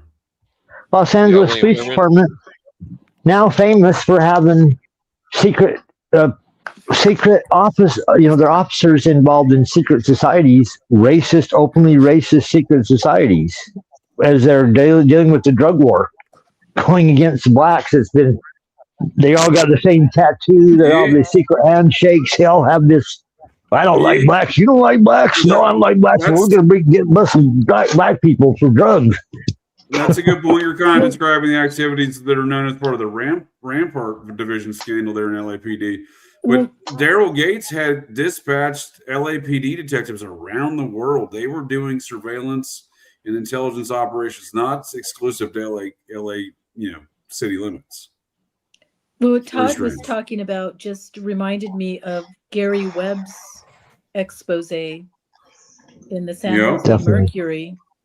Yeah, that the agency was behind the cocaine, the drug flood, cocaine into the gang. and he also met an untimely death. And what I find interesting, not to change the topic, but some of these family members that die suspiciously, they support whatever narrative is being pushed about their loved ones. So I wonder if they are also survivors or not threatened, like publicly support this narrative or find out. Like there's a war going on even down if here. it just starts off with a manipulation, right? Like manipulating their viewpoints to support it, and if they can, then threaten them, right? And then, if I may, also put out rap music to make gangsters glamorous and get involved in the drugs, kids. Well, you know, it's interesting, Todd, bringing that up too, because I used to watch movies when I was a kid, like the black and whites that would come on the other channels, and it was Sidney Poitier, and they portrayed life before civil rights. Civil rights is good. This isn't about civil rights, but they portrayed the life of Black Americans and white Americans as the same. I mean, you had poor people, you had people who had more money. Yeah, you might have had more whites than blacks, but Black people in 1960, they had lower rates of births outside of wedlock. I mean, they were doing a lot better. And I started thinking what changed and looking at the 60s. And what sprang out of the 60s by the end of the 60s, this is one aspect of this, but Black subculture. So I absolutely, Todd, you are very much onto something. And like blaxploitation film genre of the 70s? Oh, totally. I mean, yeah. And I always like to, if I may, real quick, Sabrina, throw in this. I always like to come back to this. They create this drug problem. They flood the Los Angeles, these gang areas with the cocaine, and then they increase the drug penalty laws, which makes the drugs more valuable. The more harsh the laws and the penalty, the more expensive the drug gets. And then, that's a good point, Todd. If I've learned anything from Hunter Biden, I've learned that crack and cocaine are the same thing. And then they get behind prisons. They get behind prisons because they're going to have a lot of people coming to prison soon. So they invest all this money into private prisons. No, that's a great point. And I don't think what you realize is a lot of those prisoners work for about 2 cents on the hour, making everything from notebooks to pens to license plates to no shit, U.S. military equipment, manufactured military equipment. Yeah. But just to wrap up the Black subculture aspect of this, I remember hearing Thomas Sowell saying that in Germany during World War II, there were Black GIs who stayed behind and married their German wives, the German girls that they fell in love with. And when they tested for IQ years later, and I know I'm omitting many of the details, but essentially when they tested for IQ, there was no difference between those Black GIs and their German wives and their kids and the German kids. Now, Thomas Sowell is the one who said he attributes that to there was no subculture in Germany. So environment has true, a lot. Right? I mean, that is probably true post World War II, right? It. Yeah, and when I was in the 8th grade, I used to tutor other kids in English, especially the non-speakers, because I'm Latina. And there was one homeboy, a total homeboy, and he was very, very smart, but he would act dumb around the homeboys. And I said, why are you doing that? I said, you can be a smart homeboy. Don't do that. But the pressure from their communities, right? It's like, don't conform. Don't conform. You're part of the gang. You're part of us. Well, hasn't that been the kind of the divide and conquer of the civil rights movement era? Pardon, JJ? Isn't it what you're describing kind of the product of the divide and conquer of the civil rights era? I think that's when it really kicked off. I mean, civil rights was a good thing, but then a lot of horrible things came out of what President Johnson took to the next level, obviously. I was going to say, I'm pretty sure there's the imaginations he had for it from the get-go, though. I mean, you just listen to the man talk about minority groups. Oh, yeah. Johnson was the biggest racist, bigot, disgusting. Yeah, he was. Horrible. Yeah. And they're still trying to whitewash his record. They're still trying to make it seem like, oh, no, he was, because he taught Mexican kids in Texas and the whole country. And And I'm like, okay, but like you hear some of his shit. It's like, and he was behind, I think, the spiking of one of the first civil rights acts that they tried, I think, in the 50s when he was Senate Majority Leader. I mean, he was sure. He's hard to whitewash. Yeah. You just look at the guy and you can tell he's a straight up racist. He don't even got to Real speak. dirty son of bitches, they say down there. Real dirty SOB, they say down there in Texas. I read a very old book, Telling you. and Phil, you might know this book too. A Texan Looks at Lyndon. I have heard of it. Mm-hmm. It's an old book. Yep. Yeah. Yeah, I've also heard of it. What was it? Philip Nelson's, a couple of his books about Johnson references that one. His what was it? The Colossus he had written, and I think there was the other one was like the Mastermind. But yeah, his two books about Johnson are, I mean, eye-opening, and that was on top of the what was it? The Roger Stone book, which take at face value, but I do believe some of Stone's books have some interesting information. But yeah, Johnson, no. There's nothing to convince me that he wasn't a racist. There's just too much in there. Yeah, I agree with you. I remember my dad big did time. not allow us to watch the movie Giant when I was a kid. I mean, it had been out decades already, but it came on television and he said, "Nope, you're not watching it." Well, I've watched Giant since then, and my dad didn't want us to watch it because it showed how racist Texas was in the 1950s. Still probably is kind of, yeah. After World War II, my grandfather didn't like Japanese people and said all kinds of crazy stuff back in the day. You know, I've been in some areas of Texas as a red man, and folks don't care. They don't take too care to it. I'm just saying. Yeah, but sometimes things never change. What I get at, there's a lot of the South will rise.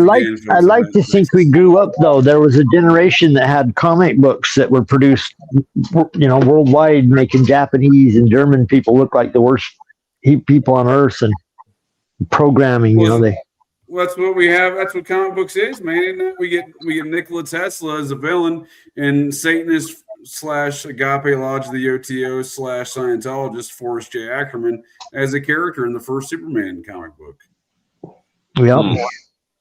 We get Forrest Ackerman and we get Nikola Tesla. One's a hero, who's a Satanist, and the other guy's the devil, who's Tesla. One thing we know nowadays is the military's hands-on involved in almost every movie that comes out of Hollywood. Well, I'm glad you said thumbs that. up or So here's thumbs a down note on about every Lyndon script. B. Johnson is that he actually helped institute what you're describing, Todd. This is his little boyfriend / cohort, Jack Valenti. He went from after the Kennedy assassination, he became special assistant to Lyndon Johnson. He's seen on the aircraft there when Johnson sworn in. And then he was a 38-year head of the MPAA. These are the folks that decide what goes in our movies. Yep. So when Doug Lyman's making a movie as big a heart as he's got to tell the truth and what happened, he's getting a thumbs up or thumbs down from these guys. He's getting a thumbs up his butt from Jack Valenti, probably his dad. If he gets the thumbs down, it just means they can't use any U.S. military equipment. Now, you read stuff like that about between the CIA's Hollywood liaison or the DOD's. Well, who's to say, okay, they don't just say no to the equipment? Who's to say they don't reach out to one of their friendly Mockingbird sources in the media to all of a sudden shit-can the movie before it even comes out, kind of like what happened with JFK. There was already negative reviews of that movie before it even been released. And, it still hadn't even been, I think it still was months away from even being released, and they were already nailing it. I couldn't believe they Gary released Webb that with the movie. I Mockingbird couldn't believe they media. released that All the movie, outlets actually. turned against the San Jose paper, and they were all trying to force him to change his story, right? That's all the bigger media outlets were trying to go to this mid-sized city paper and was like, hey, you guys better. The San Jose Mercury Sunday the news. got a pretty good reputation for having all these investigative reports going, and you wouldn't even hear anything it wasn't for the San Jose Mercury at that time about these subjects. Well, ultimately the guy took a knee. What was his name? Jerry Sepos, I think, was the head of the San Jose Mercury News, and ultimately he gave in. In the movie, it's what's his name? I think it's Oliver Platt plays him. Because they screwed Webb. They sent him out into the friggin' like 4 hours from his home was where he was commuting to work, and like, working on just garbage stories, even though I heard he was working on something. There's a good amount of people who believe, I'd say it's probably 60-40. 60% believe that he was murdered, 40% believe he killed himself. And, some of the people who I've read who believe that he was killed said he was working on another story, that he had like a big story that he was working on. And, you figure 2004, still the first Bush administration. I'm in that camp. Yeah, I believe he was murdered. Yeah, I believe he was murdered. But it's interesting, the tie between Hollywood and the agency. I mean, it's well known. Ben Affleck has talked about it. John Cusack has talked about it. In fact, I think Jennifer Garner has made agency recruitment videos for universities. But there's another issue. Are you familiar with Gary DeBoer? Yep, the writer with no hands. Yeah, the writer with no hands. Yep. Very interesting. What allegedly somebody was able to retrieve a copy of the screenplay he was working on. Gary DeBoer, for anybody who doesn't know who he was a Hollywood screenwriter with agency ties. And toward the end of his life, he mysteriously died. His car got stuck at 70 degrees and he made a U-turn and he crashed his car into the water below, and they retrieved him, 10 months later? They didn't know what happened to him. And he had no hands. They'd been cut off.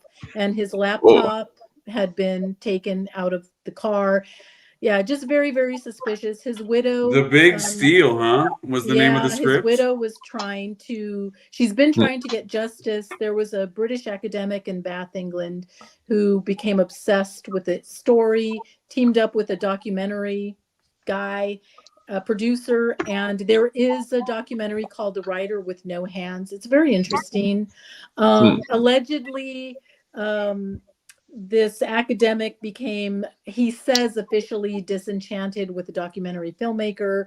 That's why the ending is a little surprising. But Phil, do you know what the manuscript was allegedly about? Wasn't it about Panama? There was something with Panama. Noriega. Noriega, and the fact that Noriega was blackmailing. He had videos himself set up, and he was setting up honey traps with PEDO and females, and so he was going to try to hold this over the Americans. This is allegedly the disturbing information, but he was writing a screenplay, and that's why we went after Noriega. That's a great example, man, of what we were discussing kind of near the beginning of the show. What I mentioned is, there's a deeper dispute here in all these parapolitical events, and now in regards to, especially regarding the intersection with occultism, and in regards to Manuel Noriega, the DEA report in the raid of his palace indicated that he had an altar set up in his main office area there, like a occult altar. And he had special red underwear too, didn't he? Kind of like the Mormons. It was underwear. I got some Mormon underwear that'll protect you from dynamite, knife attacks, some small arms fire, some small arms fire. Then you all know it was a suspicious case because it was the first time that America went to another country and arrested a foreign leader, then brought him back to America, and then tried him in American court. Yeah. That could explain why. Is that Noriega was the first one, huh? Yes. Yeah. That reminds you of what just happened recently with what happened in Grenada, Clint? What happened in Grenada? That was a hell of a deja vu. Huh. No, I'm kidding. It's like a 12-hour war. they use psychological warfare too. They were blasting, I think they blasted heavy metal, Panama, and other songs to try to get him out. Pop music, crappy heavy metal that'll drive you out of your hole. Well, that's why, a few years later, they used that in Waco. They used, what they use, a sound of cattle being slaughtered, and Nancy Sinatra's "These Boots Are Made for Walking." Yeah, and rabbits. That also will terrorize somebody. That is rabbits being killed. So who's Michael Harari there, Phil? You were just mentioning him there. Who is? He was Israeli how does he play into intelligence. that? Apparently, he's kind of like the way what Klaus Barbie pops up in Bolivia and around the time of the cocaine coup, just having intelligence assets who are advising. Just totally random, right? Ex-high-level Nazi. Ex-high-level Nazi. Okay, let's kick up the conspiracy topics up. Well, let's do that, man. I thought we were already ramping it up. I like you it. know what I'm, Take you it know to what 10, I'm 11. going to ask is, does everybody here believe that Tiny Mustache Man died in that bunker? No, not at all. Not even a little bit. I don't.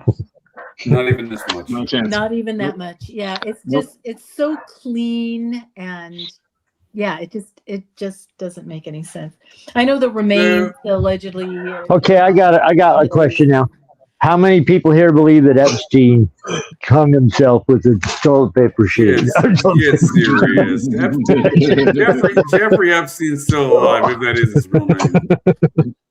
Yeah. I'm just saying. Hey, so there's some movie coming out with one of the Skarsgård brother, Alexander Skarsgård, that Scientologist. There's such strange stuff. Yeah, where he is a guy who goes to an island and it's secretive, and he agrees to allow himself to be cloned, and it's the clone that is offed as a sacrifice.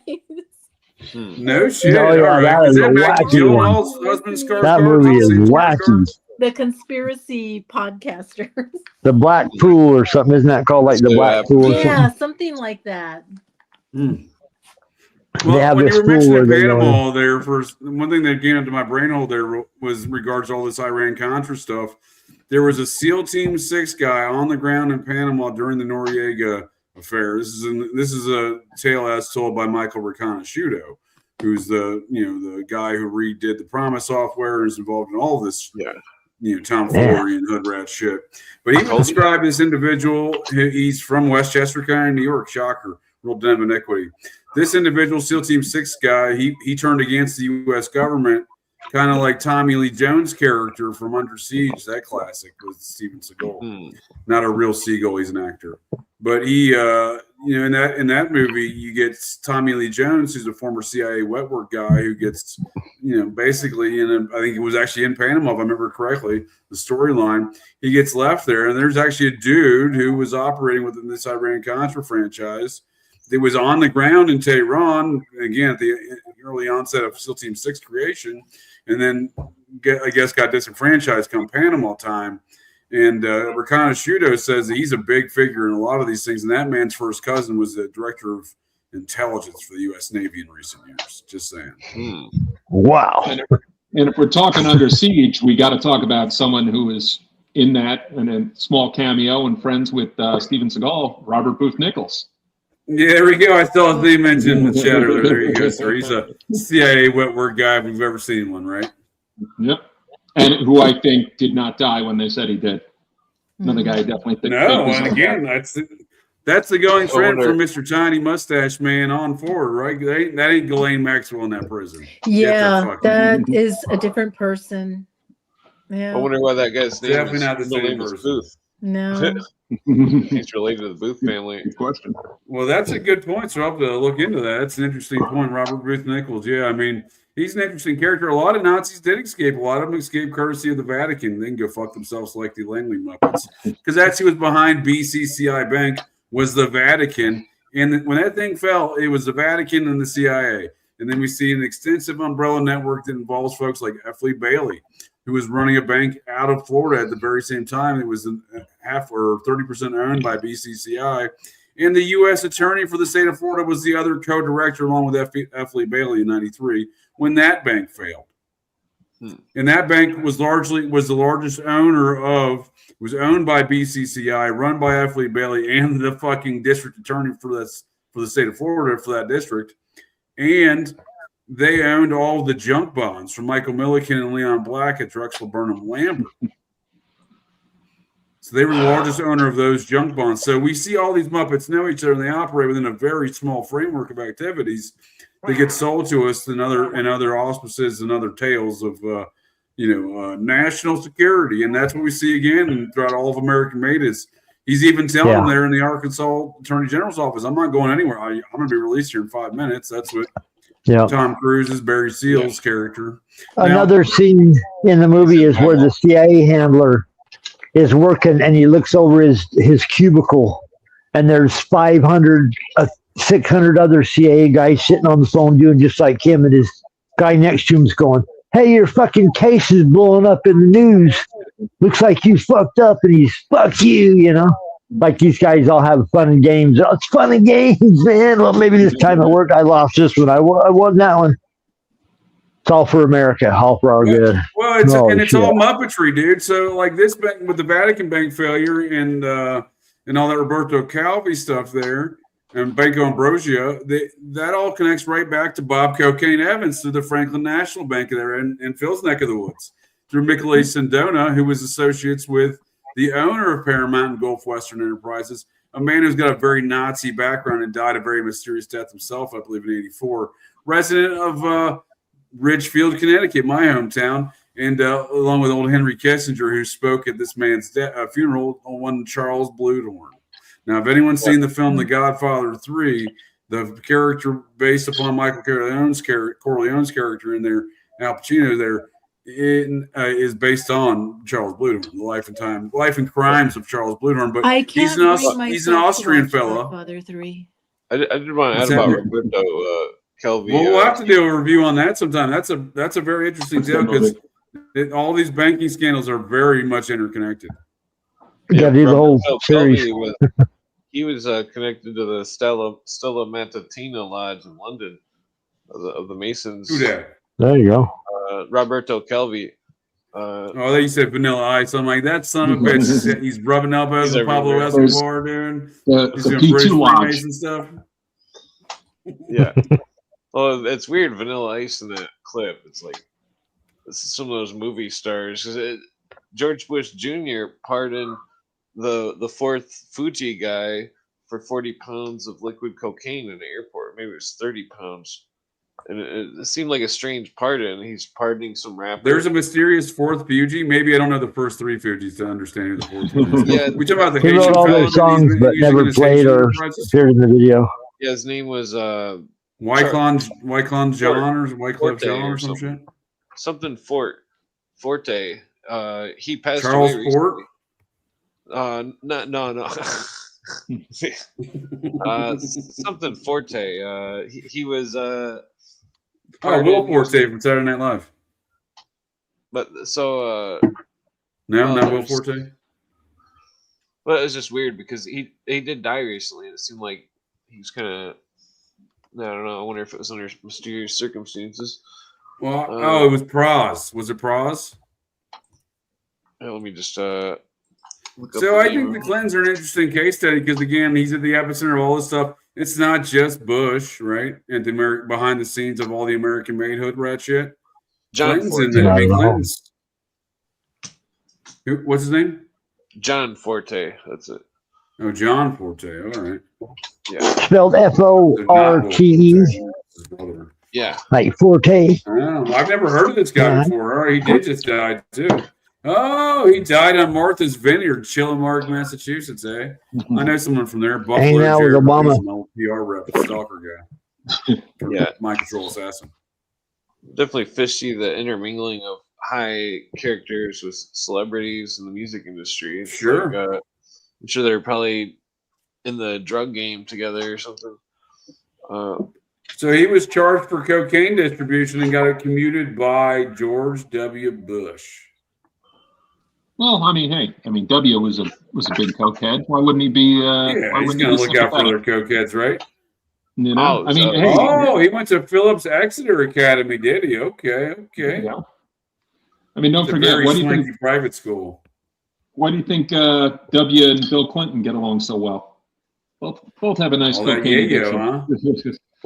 Phil, I used to think it was so cute how Bill Clinton slept on the floor to let Bush Sr. sleep on the one bed they had when they were, I don't know, doing speaking engagements in Indonesia or someplace, without ever understanding that they're on the same side.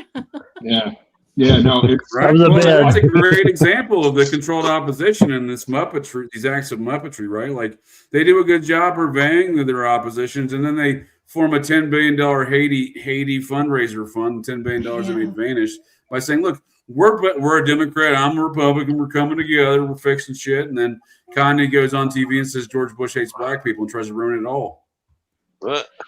Yeah, pretty much. Suddenly, race relations are over. Do y'all remember that though in the wake of the Katrina stuff? That George Bush hates black people. Yeah, I still think Michael Myers.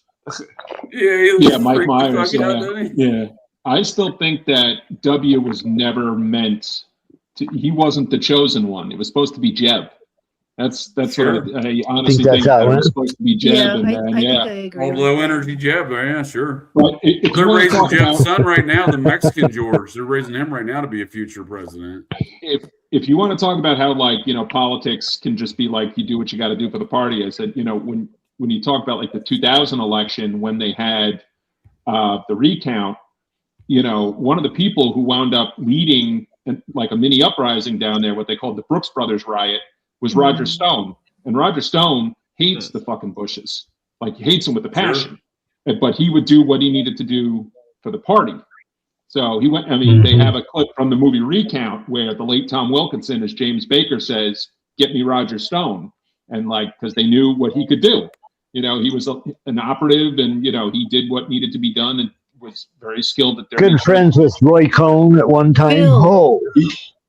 Phil, did you read Hunter Thompson's article on how he knew that the 2000 election was rigged? No, but I will have. It had to be good. It had to be good. It had to be funny. Yeah. Had to be funny. Well, if we're going to talk about that, I think a lot of that rig bullshit is all bullshit. First and foremost, it was in Palm Beach County, Jeffrey Epstein's county, and Donald Trump's also. That became the deciding factor. And Al Gore himself was like, no, I don't want to recount every county, one county. So Al Gore is the one who made that decision. Yeah, he's the one that made sure he wouldn't win. He's the one who made sure he wouldn't win. That's right. So I think that's the first election in the United States. That's the first election in the United States where you were told on national TV that both presidential candidates are members of the same secret society. Well, sure. That was the first election where the entire United States learned on national TV that are you going to elect the Democrat Skull and Bones or Republican Skull and Bones? That was 2004. I'm not Skull and Bones. That was the Kerry Bush in 2004, sir.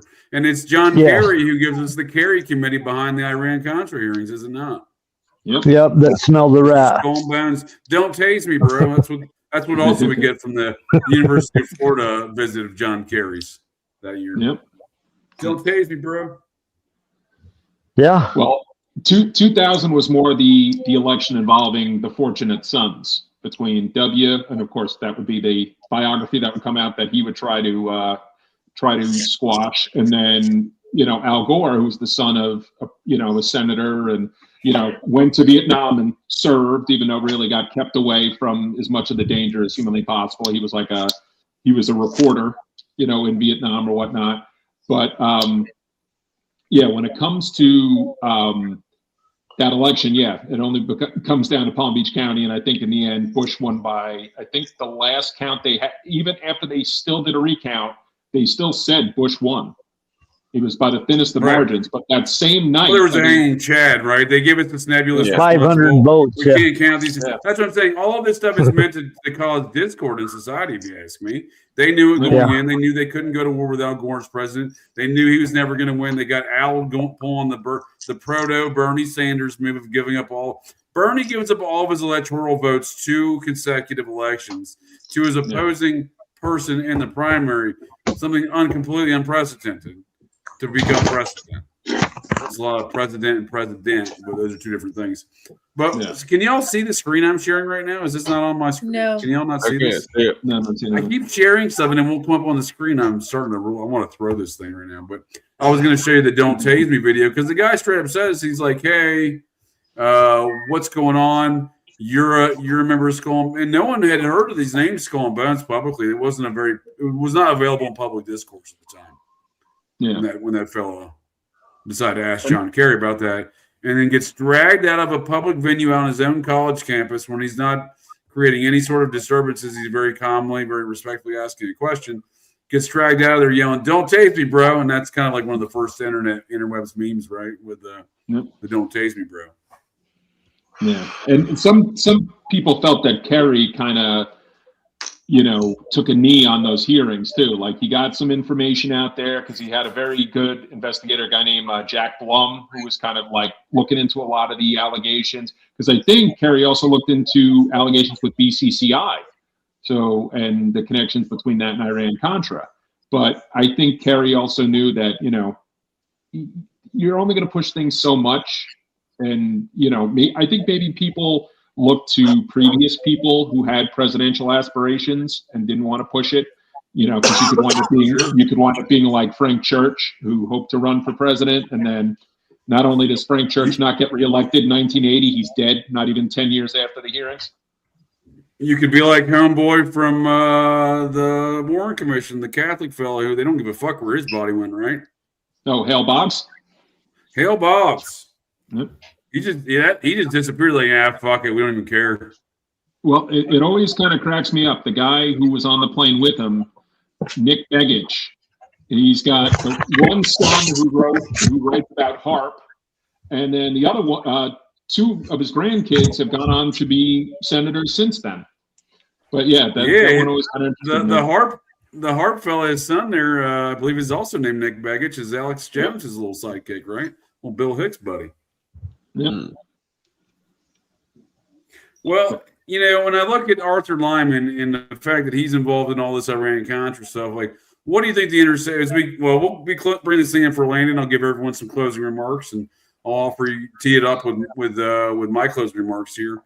One is Arthur Lyman. What do you think the intersection is between him and his son being the director of a film such as this, describing tales of something that he was the counsel, he was the attorney in the hearings, right?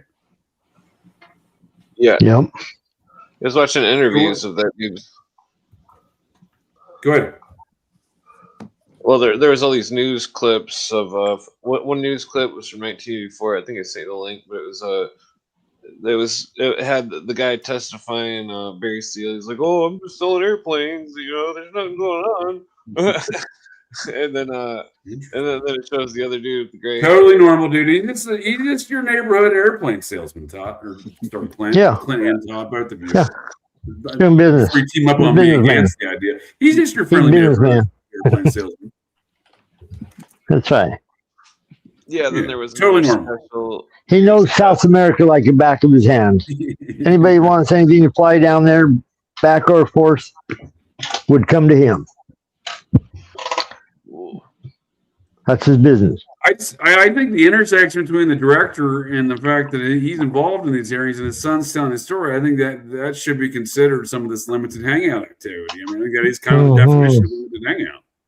Yeah, there's something more going on, and could be a propaganda film to cover up what really happened. There you go.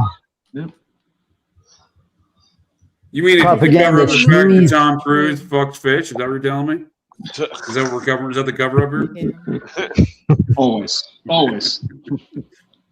That actually is a matter of galactic security, according to Xenu. That's not just national security.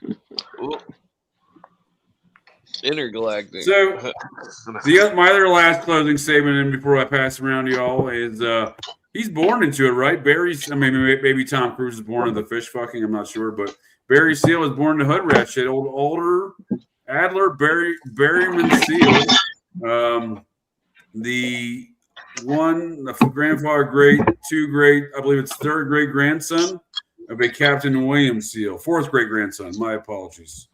Of a Captain William Seal of the Virginia chapter of Disregard, possibly North Carolina chapter. I mean, look, North Carolina chapter, Captain William Seal. Society of Cincinnati. When was he? And What was Jimmy he doing? Carter, the Anything? man who gets Anything outed good? during the Iran-Contra hostage scandal of the October surprise of 1980, is his fourth cousin Seal. Jimmy Carter and Barry Seal are fourth cousin Seal, and they sit opposite this Iran-Contra thing we see about an American Made, starring Tom Cruise, Xenu's finest warrior on this planet, starring as Barry Seal. Yeah, that's interesting. Yeah. Fourth cousins. Well, it's not exactly close cousins, but nonetheless, I'm sure they knew each other, right? Like, Close you know what enough. I mean? I don't think they were, Jimmy Carter is a member of the Society of Cincinnati by virtue of being president. He's an honorary member. I believe his fourth cousin Seal was a hereditary member, thus a beef could be established. Carter doesn't get a passed down membership. I don't think he had any kids anyway, did he? No, he had kids, did he? Yeah, he had kids. Yeah, Jimmy But he doesn't get a passed down membership, whereas his cousin Barry Seal would. Yeah. There's a Seal joke in there somewhere with the musician from England. Navy SEALs, Barry SEALs, dude. A lot of SEALs, Eastern SEALs. There's a lot of SEALs out there. Train seal. Train SEAL.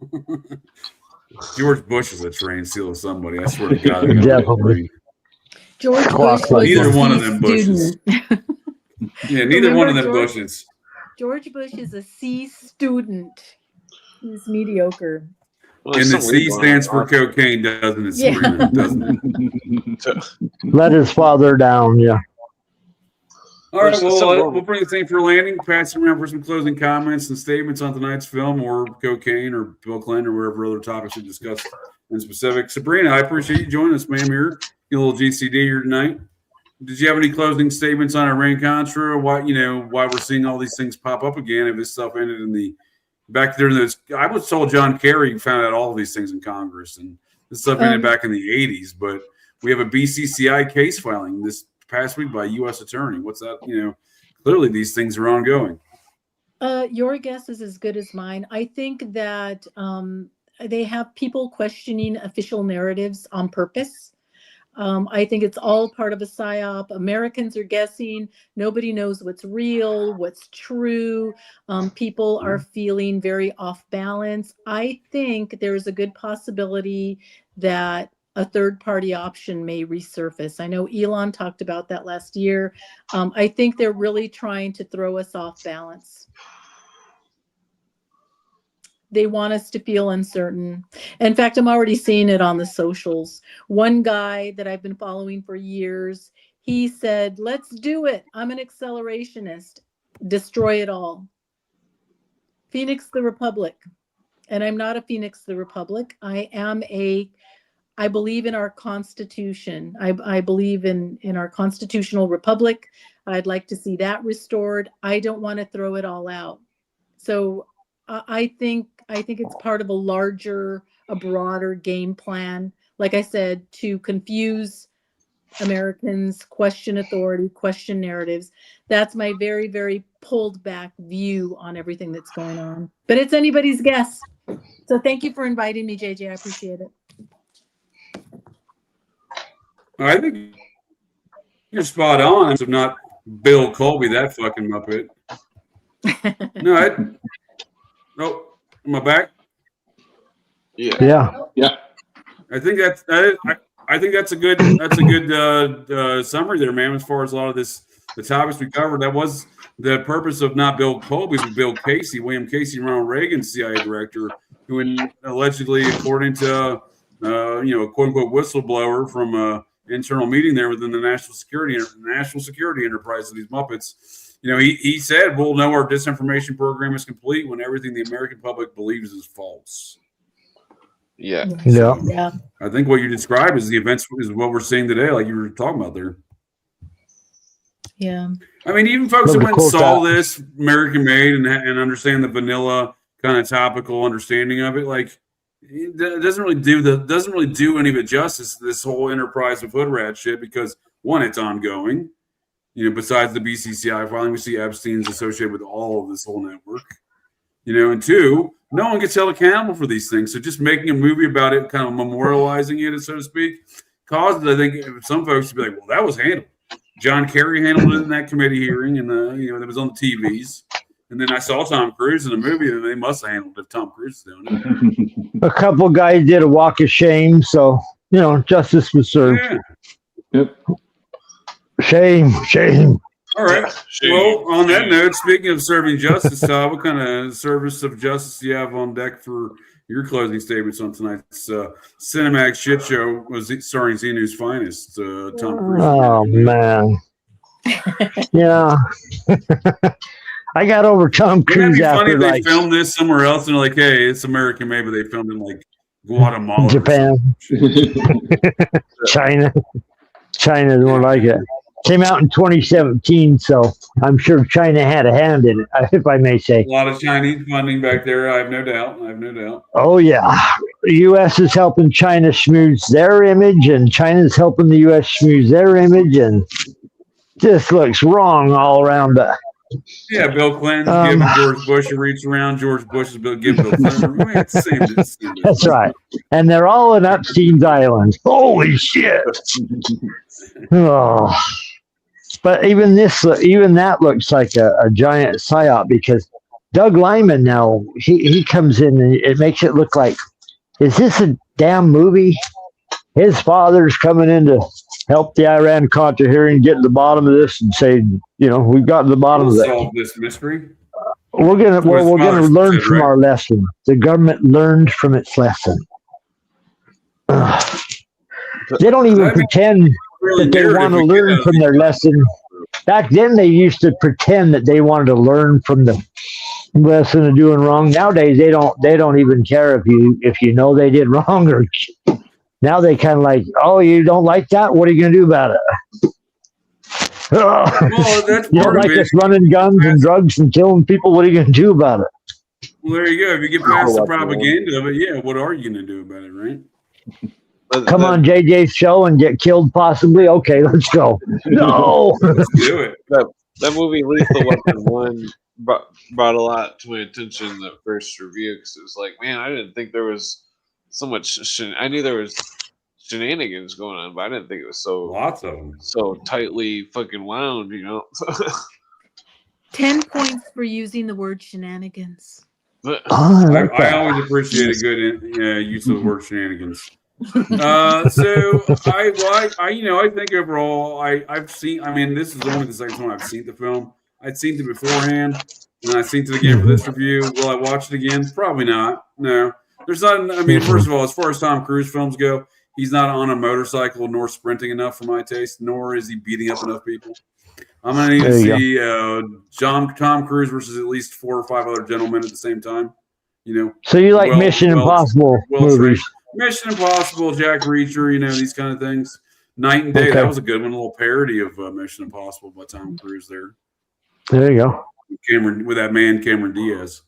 But we'll keep cruising here. And the last comments from Clint. What do you got there, sir? Give me a name.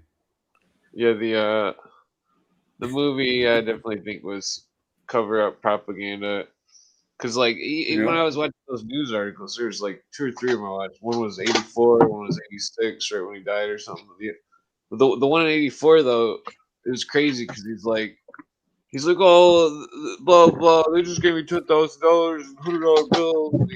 He set up a meeting where that Barry Seal had the news, WBC, whatever, and the fucking they were filming him from above while he was meeting with an intelligence agent who was giving him $10,000 and $100 bills, and he was all above board. What you're describing to me all sounds above board, sir. I'm not sure what your contention is. well, then he went into the news vein afterwards. He was like, blah blah blah. They owed me money for this, and blah blah blah. And he's trying to expose them, but it's like, did he go crazy? What is he?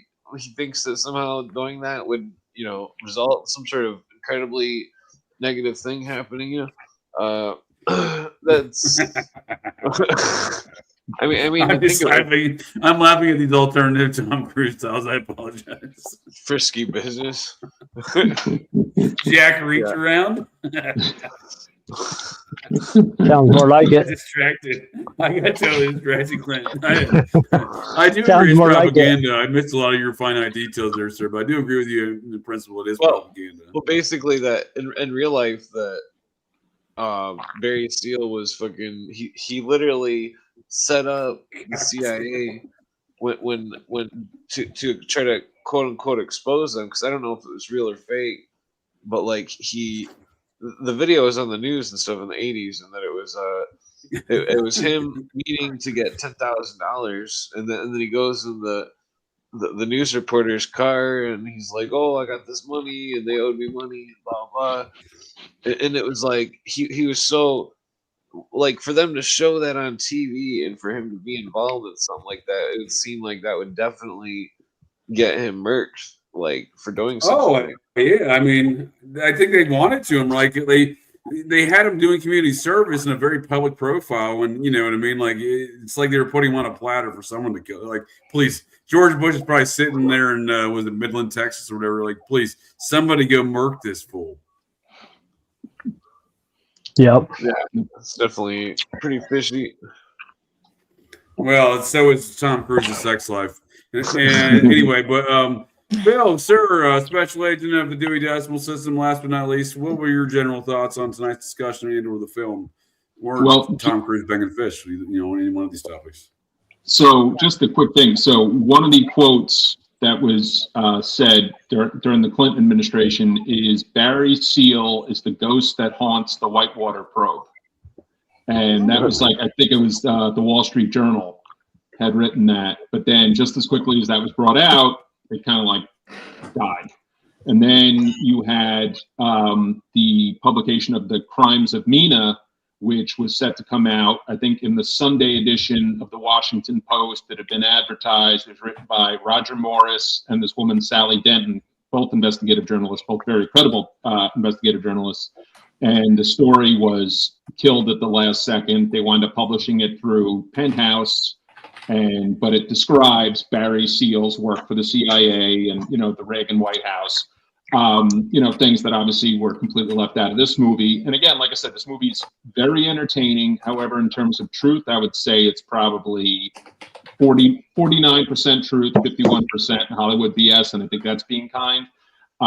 You know, they talk about the video that he shoots of the Sandinistas being involved with drugs. That video was aired a month after Seal died, so he never saw that. That didn't, you know, that. There you go. Or good example of how they made up stuff. They seized the assets after. He had over $1 billion in bank accounts. I mean, them showing how much money he had was a lot. And also, his brother-in-law didn't die. His brother-in-law was a shitbag. There's a guy named, get ready for another fun name, Billy Barebottoms. That was his brother-in-law. Oh, that's a great name. That's a great name. And he's the one that later on would try to rewrite the story to be like, oh, no, he wasn't involved with CIA and, you know, this and that. And it seems kind of like a shitbag. He was never married to a woman named Lucy, by the way. Debbie was his wife's name. But, you know, whatever. Just, you know, we could always just kind of skirt the truth. But, right. I mean, church up a bit. It's an interesting movie. I do like the fact that at one point when the CIA guy's like, "Who's Schaefer?" You know, just that quick kind of like Schaefer who, yeah. Who's Schaefer? Who's Schaefer? But yeah, the CIA, I mean, if you read Barry and the Boys, Barry Seal was agency connected going back to when he was at least in his 20s. I mean, I think they'd prefer he be someone who would go away in terms of history, but he's just as important to Iran-Contra the way Ricky Ross would be important to aspects of Iran-Contra. But, you know, if they could bury him, they'll bury him. For sure. But, they're at the bottom. Yeah, it's, you know, I mean, the fact that Doug Lyman's the director on that, I mean, he didn't write the screenplay, but when I read about how it went from being called Mina to American Made, that was the first clue. I was like, yep, this is going to be not what I was hoping it would be. And sure. when Daniel Hopsicker said later on he had spoken to the filmmakers and like, oh, we're going to go in a different direction. He's like, well, there we go. He's like, then it's not going to happen. You know, it's going to be their truth. It's going to be a, I'm trying to think of a couple, like a Donnie Brasco. It's going to be a, sure. It's just going to be even a Black Mass to a degree. It's going to be a whitewash in some form. Just enough truth. I think you're right. I think it is it's the definition of what Richard Nixon was talking about in those Watergate tapes about what it is a limited hangout. So, speaking of waters, what is Barry Seal's connection to Whitewater? I know a lot about Whitewater, but I can't even begin to process the intersection there. Is it just because he's so well connected with Dan Lassiter, who was the lackey of Clinton's, who was deep in Whitewater? I think because they were looking into the Clintons' tax records, you know, clearly Bill Clinton was a CIA asset in one form or another. There was the fact that during the meeting at the bunker, I think it was like, I forget, it was like Fort Robinson, something like that, a place in Arkansas that Terry Reid was at. He said Clinton and Nash were being accused of stealing more than their fair share off the top. Wow. And basically, well, skimming, school skimming were they doing? And William Barr was basically kind of laying the law down. And then the meeting kind of ended with, so what happened to Barry? And, you know, everybody kind of like, I don't know, you know, like everyone kind of just like walks back. I don't know, Colombians, you know, just kind of like, just kind of back off on that. And meanwhile, they're all connected to him. You ever seen that TV show, Barry? That was a good show. That was a good show. But yeah, what's that about? It was Bill Hader as a hitman. But he's taking acting classes. Yes, yeah.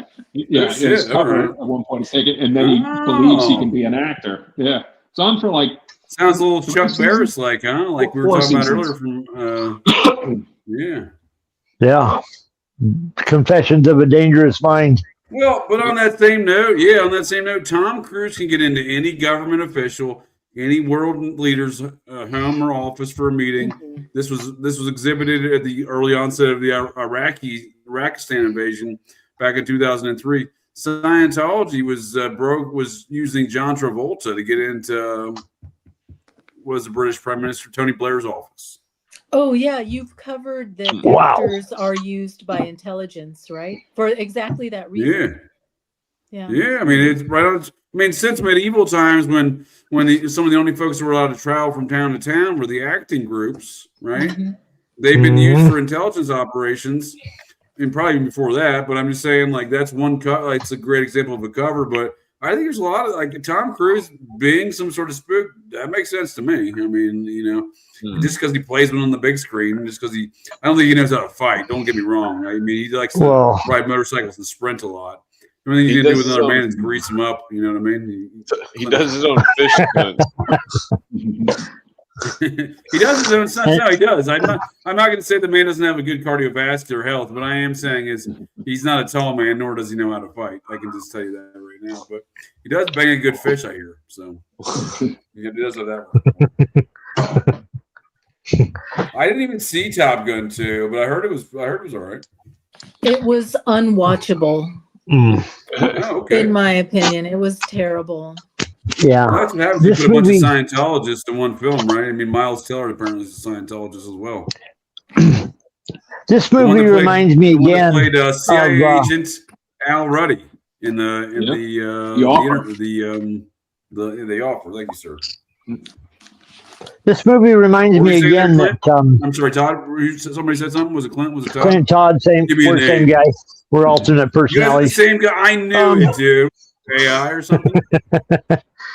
Anyway, this movie reminds me of Top Gun. You know, Top Gun, they said, recruited more people into the military than any other movie in history. Made it look so sexy. But then once they went in there, they found out they all had to. Once they got in there, they found they couldn't fly airplanes. They had to go scrape barnacles off the side of the ship. Whoa! You're not a famous pilot kissing Kelly McGillis. You're hanging off the side of the ship scraping barnacles. Kelly when you join the Army. Seen what that lady looks like these days? You can't tell me that's not a dude. Top Gun was recruiting propaganda for the Navy. Yeah, it was their biggest fucking Oh, for sure. haul The Air in. Force turned it down. Actually, they were propositioned for the film. Like, this sounds stupid. I think it was Quentin Tarantino describes that film the best. How it's all a big homoerotic fucking display of. Yeah, Phil knows what I'm talking about. Yeah, I mean, it really is. It's not even just the volleyball scene, is it? Like, it's the whole meta analysis of the film is, he's gay shit. Pressing on the throttle, kicking his seat back. He doesn't have sex with Kelly Mangillis at one point. He gets on his motorcycle because he's got to ride fast in every film. And hold on, what's her character's name? Charlie. Charlie, right? And then they make her look like one of the pilots at one point, right? She's got her hair pulled up, got the hat on. She looks like Val Kilmer. Have you heard Quentin Tarantino talk about Top Gun? Yeah, Iceman's like, he's like, you can always be my wingman. They kind of ended on that, right? I'll be your Iceman, yeah. Tarantino's Jeffrey Epstein's buddy Val Kilmer, Oh, no. It was in a movie called Sleep With Me that Tarantino has a cameo in, and he's doing an entire dialogue about the volleyball scene. That's the movie it's from? Okay. Yep. I couldn't remember the name of the movie. Yeah. Bunch of sweaty men's. Oh, it's a great. I mean, as much as I dislike Tarantino doing anything basically in life, it's a great analysis of the whole scene. Yeah. Same. I don't think it held up if well. If my streamer will let me share this, I will play the clip here. I keep trying to put things on the screen and it won't let me play nothing anymore. I want to throw it. I want to throw this machine. Can you see this? Probably RR channel. Yeah. Is it? I'm gonna blame him if it's not. Y'all can't see this. It did not show. Son of a bitch. Oh well. Damn you, RR channel. Technical difficulties. I do apologize. Go back to Langley where you belong. Yeah, get that Muppet back to Langley. Someone get him in this cage. Send another agent better than you. Yeah. No, please don't. I do thank all y'all for joining here to get a little GCD. I appreciate y'all's insights and commentary. As always, I leave here with some new ideas and new notes, and I greatly appreciate that. And I hope you folks at the interwebs found this to be an education, or aimed to educate and entertain. So, if you find yourself educated and entertained here. And any closing last statements, thoughts, suggestions, baking recipes, etc. Follow me on Twitter and YouTube. Yep. Go check out Clint Eastwood. I have a suggestion for a film that I've been wanting to watch. I don't know what you think of it, JJ. It's called The Parallax View. Great. Love it. With written by a CIA guy. Yeah. So suggestion for that. OSS. Go ahead, ma'am. No, I was just going to say, Phil, it was a pleasure meeting you. Todd, Clint, good to see you. And always, Sabrina. Good to see you. Take it easy. Yes, ma'am. And when I do Parallax View, I'll make sure I let you know, ma'am, because that's is it Lauren Singer? Is that who does that one? I don't know. I've been wanting to see it for the longest time. It's basic. It looks very compelling. It's basically the story of Permadex. Very interesting story. Mm-hmm. JJ, we gotta do Wild at Heart. Yeah, Lauren Singer. Lauren Singer was on OSS. Yes, Lauren Singer. Story by Lauren Singer. Yeah. On the Nicholas Cage train. On the Nicholas Cage train, we got to do Wild at Heart. I'd love to do Wild at Heart. Nicholas Cage redo. I'll put that on the list, sir. I'll definitely put that on the Yeah, list. put that down on the list, please. I mean, and thank is there always. A film that stars Gary Busey and Nicholas Cage? We need to get that in there. No, I think there is. Start a small fire in their panties. Now. Resurgence. They need to get Gary Busey and Jonah. Yeah. That'll reignite Hollywood right there. Just getting those two. I saw they got David Spade and Theo Von playing some sort of weird comedy. I mean, that's not a good comedy. We need to get Gary Busey and Nicholas Cage together. Theo Von isn't suspicious at all. We'll let them save the world, right? All right. Well, Theo Von, the son of he was very much involved with the Nazi enterprises, right? His father, right? down His south family's America. from Malta. He's got some. He just came out of the blue. He's popular, just like Lex Friedman. Where did Has that like guy 1 million Well- followers overnight. Yeah. Well, Theo Von got on, I think it was MTV. Road Rules, maybe on MTV. Road Rules, and then the challenge. Those Yeah. endless challenges Yeah. that never stop.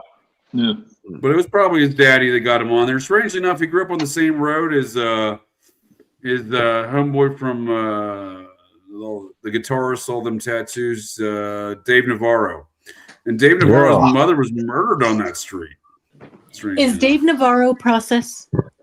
Well, human I do sacrifice. suspect so, yeah, especially out of the New Orleans region for sure, right? If he isn't processed, he's definitely Golden Dawn or OTO, yeah, because of his Yeah, or he's just scratched chaos. the Crowley butt stuff manual, right? The Crowley manual on butt stuff is what I have to call it. But all right. Not Well, sure. on that note, we'll catch you folks next time, and I'll be remiss if I don't leave you all with this warning.